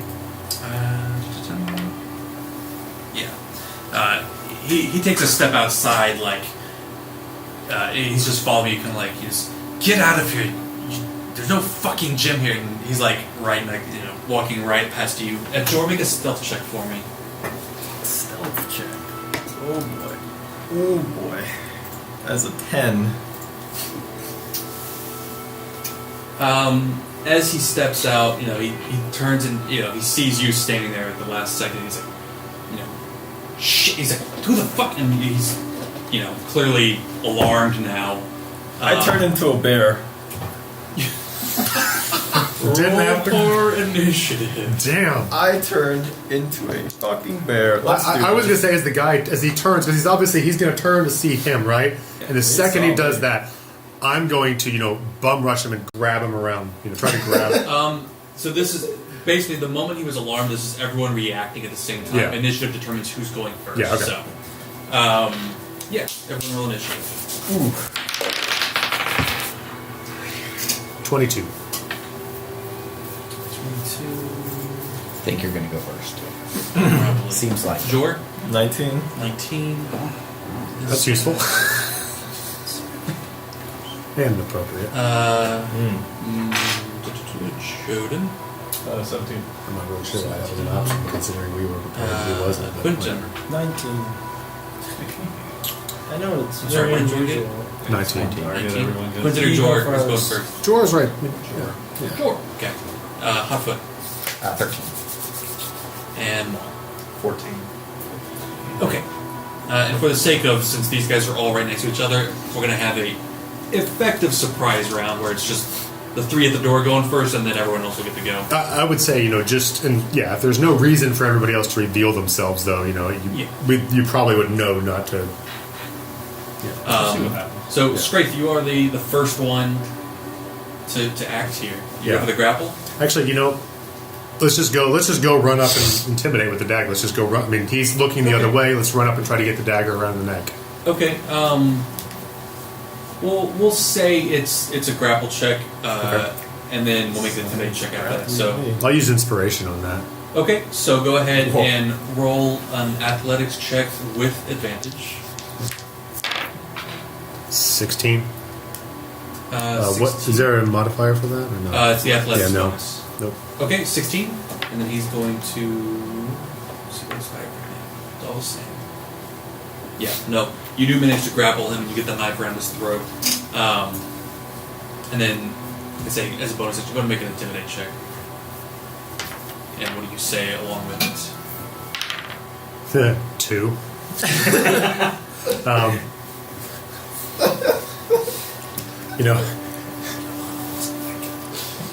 I've got this knife to your neck, obviously. And it's mean, like, how very astute of you. Like, you clearly have him in a scary position, but he doesn't seem too intimidated by it. Look, this didn't have to go this way. I'm just looking for Jim. There's no fucking Jim here. Well, then who are you? Why do you need to know my name? Because you could be Jim. Jeez, are you stupid? You can call me Finn. Finn. So where's Jim? I tire of this game. While this is happening, Jor, do you want to do anything? I'm gonna roar in his face and just intimidate him. Okay. You can go for that. This is, damn it, it's an 8. Inside for him. So yeah, you let out a loud roar. It's definitely a fearsome bear roar, and he's just kind of like druids and their tricks. all right. Here's the deal, Finn. Look, I've got 6 men in the trees with arrows trained on you right now. You're going to tell us what we want to know. Real quick, make a deception check. 25. 25. His eyes kind of, well, I guess I should roll just in case. That's cocked. Okay. His eyes scan like, oh, I didn't consider that possible. Like, he's kind of surprised. He's like, what are some of the people doing out here? He's like, I'm listening. Yes. Hands behind your back right now. Jor, tie him up.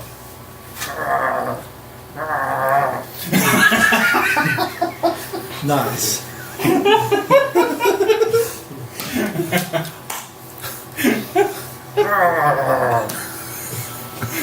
Hotfoot, can you come tie this man up? So while this is happening, Quentin, are you doing anything on your turn? Nope, I'm just Okay. gonna hold. So while this exchange is happening, he says, well, this is certainly amusing. And he shifts into a mist form in your grasp, and he ends up right behind the elderly lady and has his own dagger to her throat. Whoa. Did you And- just cast magic next to me? He did. Motherfucker. Unfortunately, he has to still. Your feat activates after a spell is cast, and by the time Misty Step is cast, he's already gone. So it is one of the spells that gets by you.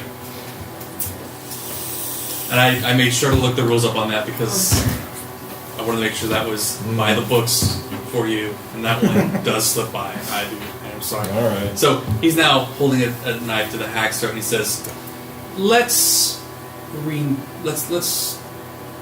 settle down. There's no need for violence." He says, "I'll put my weapon away if you all put yours away." I mean, if we put ours away, I've already told you we still have men out in the trees. So the point is, you can kill her, you can stay here, but regardless, you're stuck, sir, so it does not matter. Don't be too concerned for my well-being. Why don't we have a civil conversation? Step inside, shut the door, and we can figure out what the hell is going on here. Why would I step inside? How about you step outside? Well, why don't we just talk right here? It's been a long day of negotiating with this old hag. I'm not open for negotiating further with you. Either step inside and shut the door, or we're done here.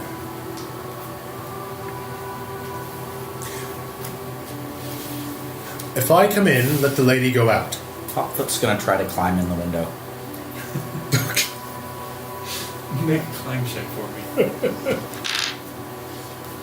Actually, are you doing this stealthily too, or just climbing in? What's that? Are you doing this stealthy or just climbing in?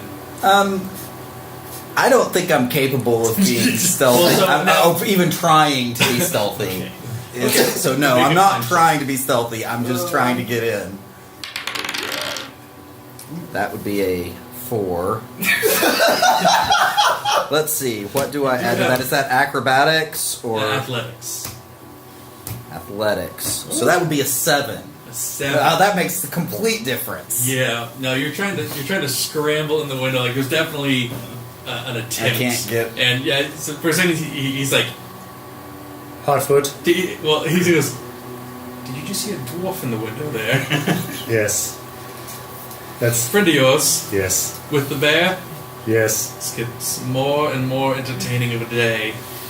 This is. But I based on the way he's talking to me, I put down the dagger and I walk in the house. Okay. You shut the door behind you? No, I leave the door open. Absolutely not. Shut the door. I don't need you and your 25 friends peering in on our conversation. I shut the door. Alright. And he takes his knife from the lady's throat. Says, "You can stay in the corner over there." And she gives him a glare and kind of looks at you, like, just stares at you for a long second. She's trying to put I just together kind of cock my head to the side, you know. And there's a slight grin on her face, and she goes and she sits down in the corner, you know, definitely hobbling over. When they said elderly, they were not joking. She's out there. Okay. Says, "Now, what brings a strange fellow such as yourself out?" And as you're saying this, he goes over and he shuts the window. Well, Finn, what brings me here is we were coming to check up on Lady Farina and look for Jim. And, we found you threatening Lady Farina. So, you tell us. Threatening is such a harsh word. We had a business arrangement with Farina. Who's we? Me and some of my associates. You see, we're here searching for lost bits of history from this region. And Farina here is known to be quite familiar with the region. And we performed some services for her, and her part of the bargain was to tell us some things we wanted to know. It's proven they're slightly difficult, as what she knows apparently amounts to nothing useful. So you threaten an old lady? I threaten anyone that does not uphold their part of a business deal. But, in the end, if I'm not going to get what I want, then I'll simply have to find another way to gain it. I was about to be on my way before this whole circus happened. So are you from around here, Jim? And he seems a little bit... Oh, he's like, "My name is Finn, and yes, born and raised Falcon Islander." Born and raised. So are you familiar with, Deputy Galbassi. Heard the name. Heard the name, as any strikes fear into your heart, or, he's like a childhood acquaintance from middle school. He's like a child, all right. Look, Finn, here's the deal. We are here because we've heard noise of... I'm going to pause you right there real quick. Just to get everything up the page. Is anyone else doing anything? Is everyone holding positions? I'm freaking out right now because they just went inside.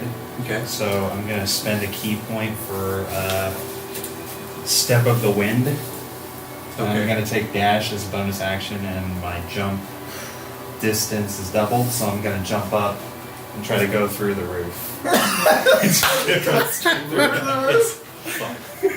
Oh, So, yeah. this is a 10-foot high hut. Let me just do the math real quick here. Yeah, let me crunch Mob's some on, strength numbers. is 13 plus 1, jump distance. Man, I know that's on here somewhere. Where's my missing? Oh, here we go. High jump. 10 feet, jump another feet equal to 3 plus your strength modifier for 8. Okay, so it's a little higher than you can jump normally. Like to just go straight down to the roof. But I'll have you make an athletics check to try and get that extra distance. So, I'm going to say you need DC 15 to get this extra distance again on the roof. Okay, I'll use my inspiration. Okay. On that then. Nice. Glad I did that. That's 10. Okay. What's your modifier? It's plus 3. Yeah, we'll go ahead and replace that with a 13. So, as okay, taking a little bit of liberty here. As you're going for this jump, you're like, I'm not gonna make it, and hop. You see these going for you. You just kind of get underneath them, and you catch your foot on hot foot. Like watch the hat. You like take the hat off right before, and he just gets that extra foot he needs, and whoo. And as you land on the roof, very clear immediately, it's not going to hold your weight.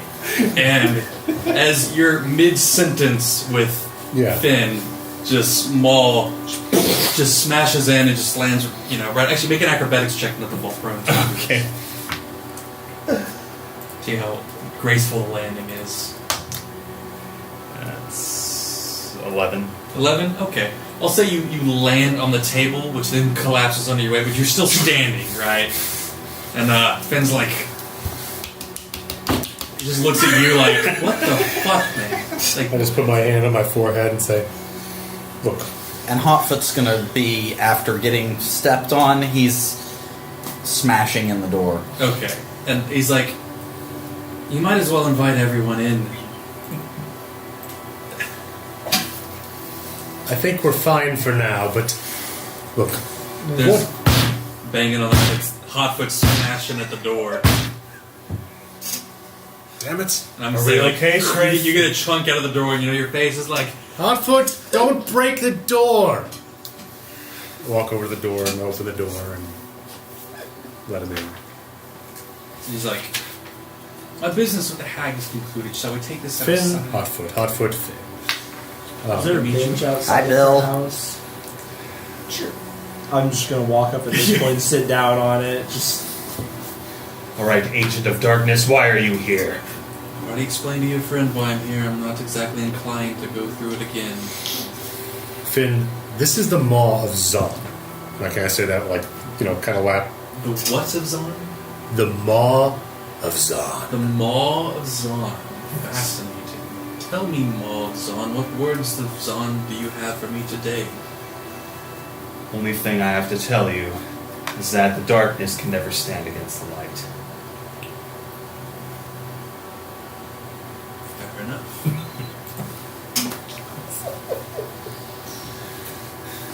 Well, Brother Scrape, what have we found out?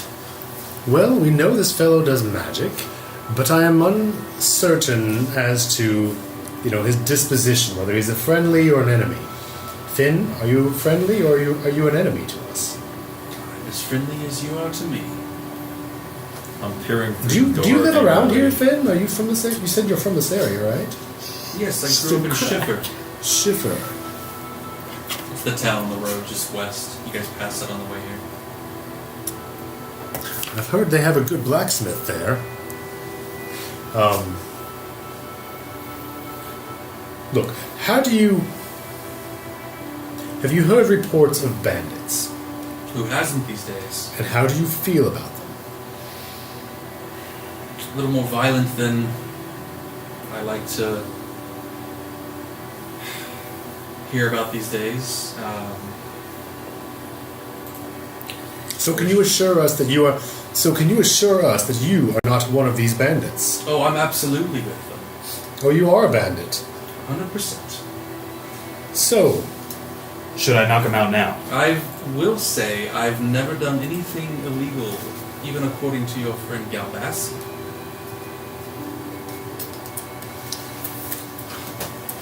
so are there multiple groups of bandits then? There's 2 and maybe a third if you count them, those lackeys, as bandits, but they're more caught up in themselves than actually any real banditry. I just have this feeling that anyone that acknowledges that they're a bandit probably has something seriously wrong with their head. Yes. That's what I'm thinking. And their hearts as well. So, tell me this. Is there no such thing in this world as banditry with a good cause? Nope, pretty sure not. Explain yourself. So, you see, have you heard of the small hamlet of Grimhurst? It's off to the northeast. Most people don't even bother to mention it these days. Grimhurst is a small hamlet that does not have much to offer in the way of trade for the rest of Falcon, whereas Falcon itself thrives on the trade of its lesser settlements. Grimhurst used to be kept under guard and trade and protection from Falcon, because Falcon had promised to protect all of its subordinates.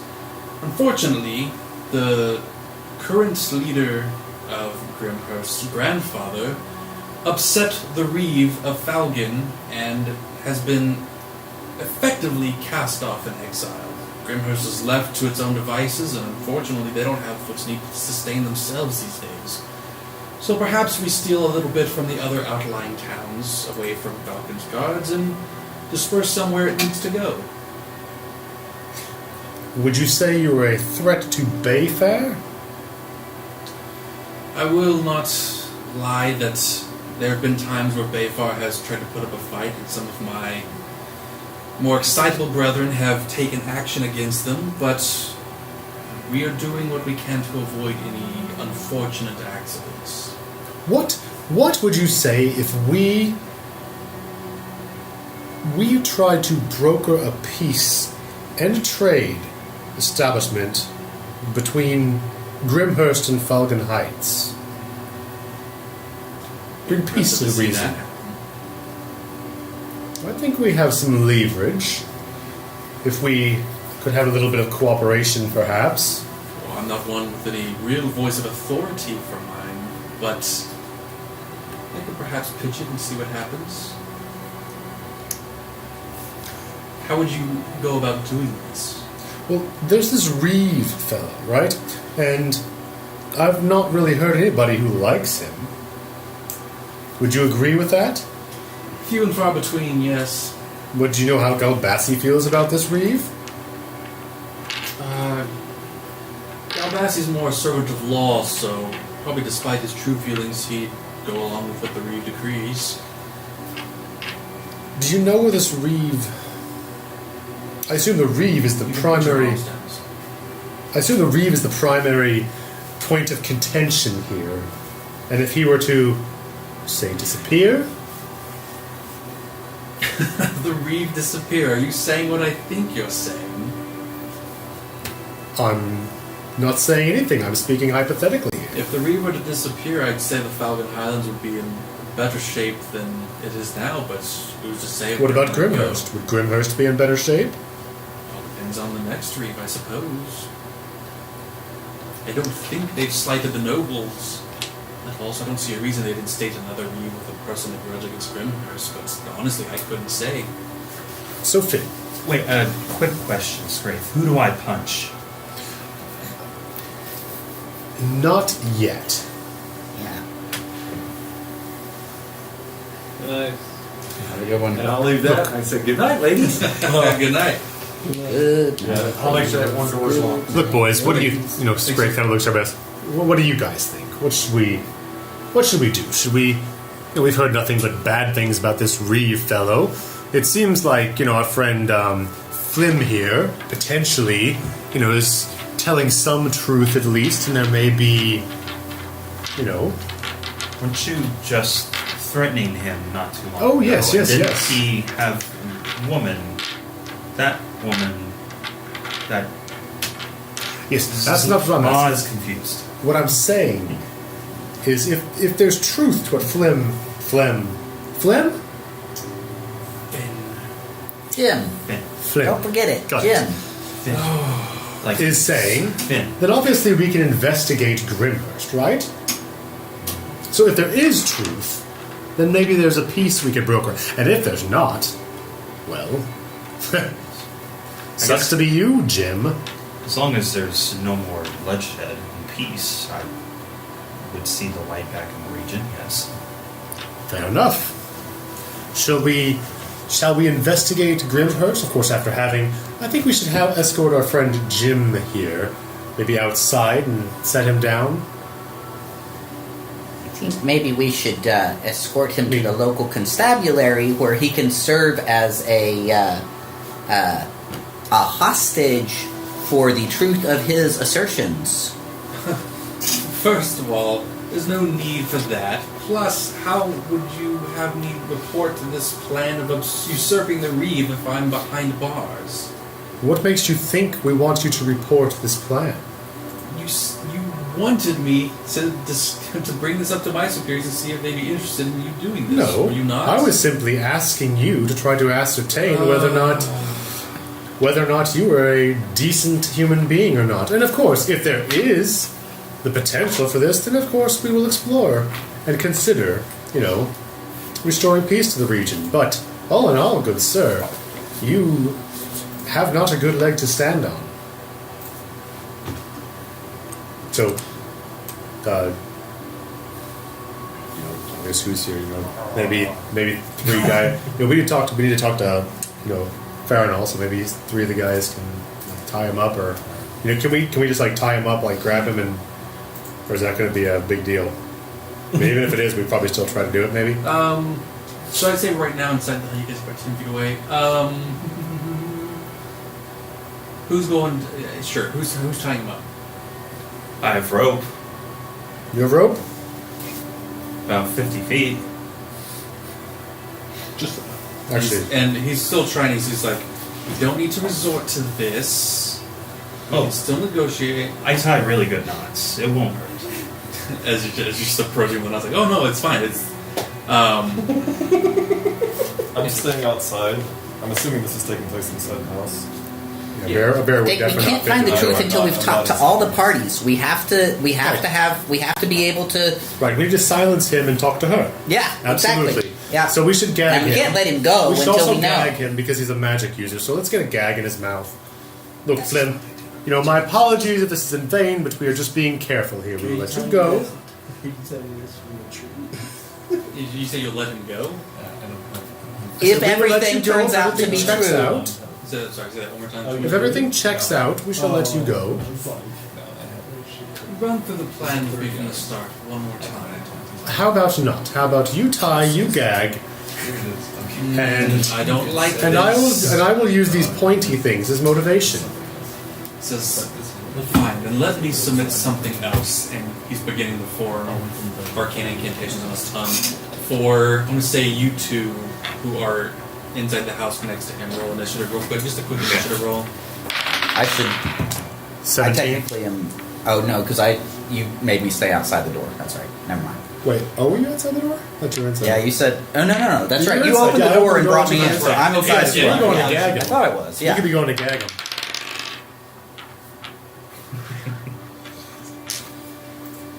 7, 5. 17. 8. You're the only one who gets to react before he finishes his incantation. In between you and him is a table that... Actually, no, I guess Maul... I smashed it. Okay, you can get in range of him and perform something if you want. Yeah, so I'm going to run at him, kind of smash the butt of my dagger into his mouth. Okay, make an attack. An attack. Yeah, make a... Yeah, just go and make an attack roll. With your dagger. Just be non-lethal damage. Yeah. That's 14.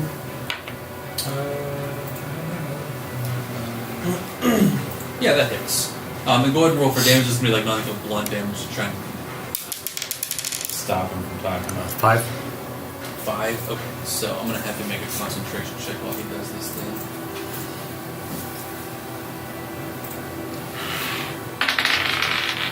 Yeah.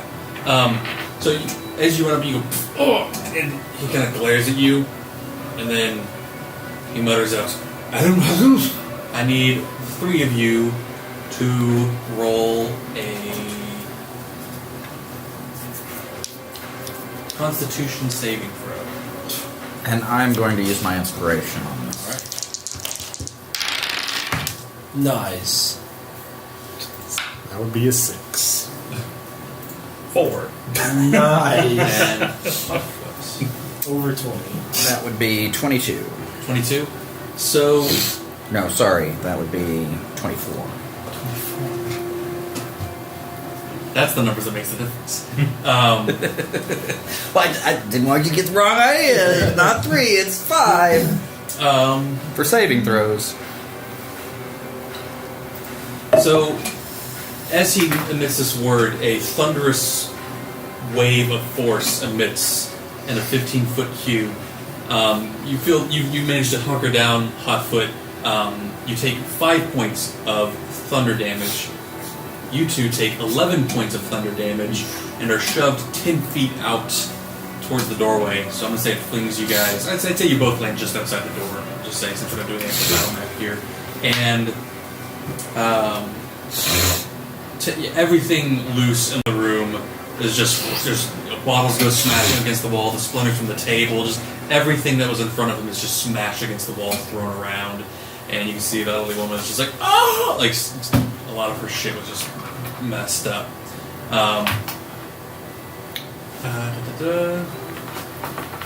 Seeing them get thrown outside the door, I'm gonna get up and get ready. Okay. Ready for whatever might potentially. Actually, can I hold my action? You can ready an action. Can I ready an action if I see him come? Have I seen what he looks like? Would I have seen what he looked like? You did come outside. Yeah, you were watching. The mage did? Yeah. No, the mage did not come outside. You came outside the first time. Yeah, I did. Oh, he stepped outside. Okay, so I would have seen him. Okay, so I'm gonna say if I see him, I'm going to cast firebolt at him. Okay. So Alright. just readying that. First. Yeah, I want to say next. We'll go for Hotfoot next here. Is that what you want to do? Hotfoot, we've been attacked. Hotfoot's attacking him back. Battle axe, which he had. Okay. Two-handed. Go for it.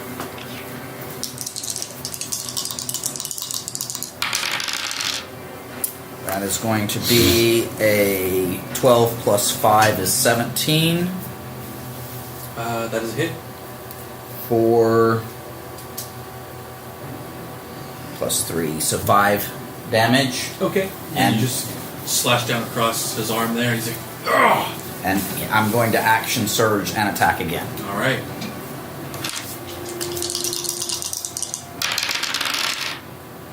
And that is going to be a 21.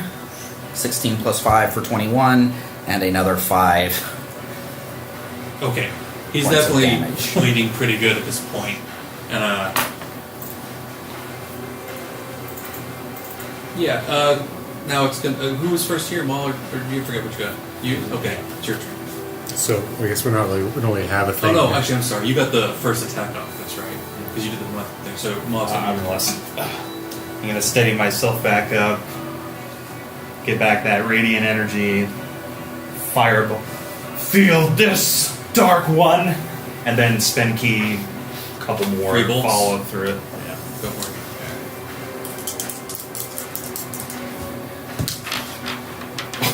I failed. That one? Yeah, Yeah, it just goes wide, and like where the old lady's sitting, it's just like, pss, right above Yeah. her head. She's like, ah! Jeez, 12. That is a hit. Oh wow, did 5 damage. Okay. Just splashes across him. Nat 20. That's 5. And 5 again, so 10 damage. Okay. This third bolt nails him right in the face, and there's bits where it's like his beard was and it's just dissolving in the air, and he just slumps backwards, collapses to the ground. That's the end of combat.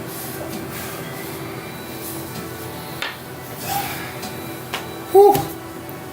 Nice shot, mate.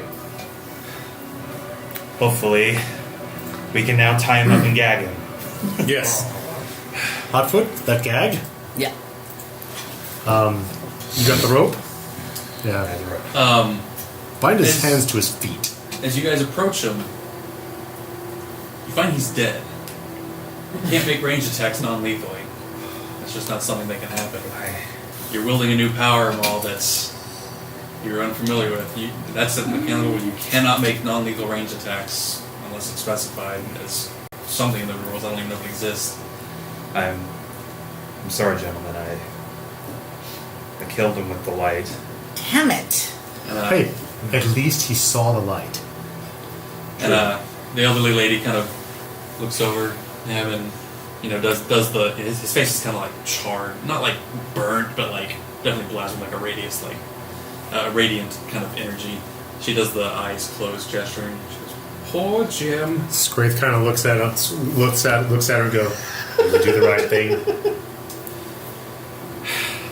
Well, you've brought a world full of hell down on me, that's for sure. Yeah, I was afraid of that. Well, would you like to let us know what we've gotten ourselves into? She goes, well, let's get introductions out of the way first. And she says, I'm Farina Dupree. And then she shakes her hand and says, and you have no idea the trouble you've gotten yourself into. And that's where we're going to close it out for tonight. I like it. I like it a The lot. whole time, I'm a bear just looking through the door. The whole time. You were barely there. Important lessons were learned today, right, Paul? I really was hoping we were going to take him prisoner and not. I was too. not kill him. I was like, this is either going to kill him or it's not going to kill him. We're about to find out, and That's the right. crit happened. And I was like, even if I was to make an argument, I was like, in the case of a crit, like, yeah, 100%. Definitely not. Yeah. He's gone. Yeah, I had picture, thought like, ahead of smoke time coming up. about specifically specifying attempting non-lethal on my attacks, and then I forgot to actually say that I was going for non-lethal, so... It's funny, because anytime it comes a moment I'm like, they're going to try to take Skylab, I'm like listening for these. Obviously for him it's assumed he's always non-lethal, because that's what he's established, but some things can't be non-lethal. Yeah, I didn't realize that. So. Yeah. It'll be an interesting session next time for sure. I will go ahead and get a poll set up tomorrow so we can determine our potentially new playlet on Monday. We'll see. I will go ahead and see if there's a way we can salvage Tuesdays by speaking to Francis, but worst case, Don't hold your breath on that one. yeah, I know. Alright. When does the new global customer care... She's already in. Oh yeah, she's in. Started Yeah. You should You just got to go there and go, what's the policy on swapping... What's the global policy on swapping shifts between employees? Yeah. She's actually really good. She was giving her speech to everybody the other day. We should have all been there. But it was good. I think she's going to be good. Was it a good speech?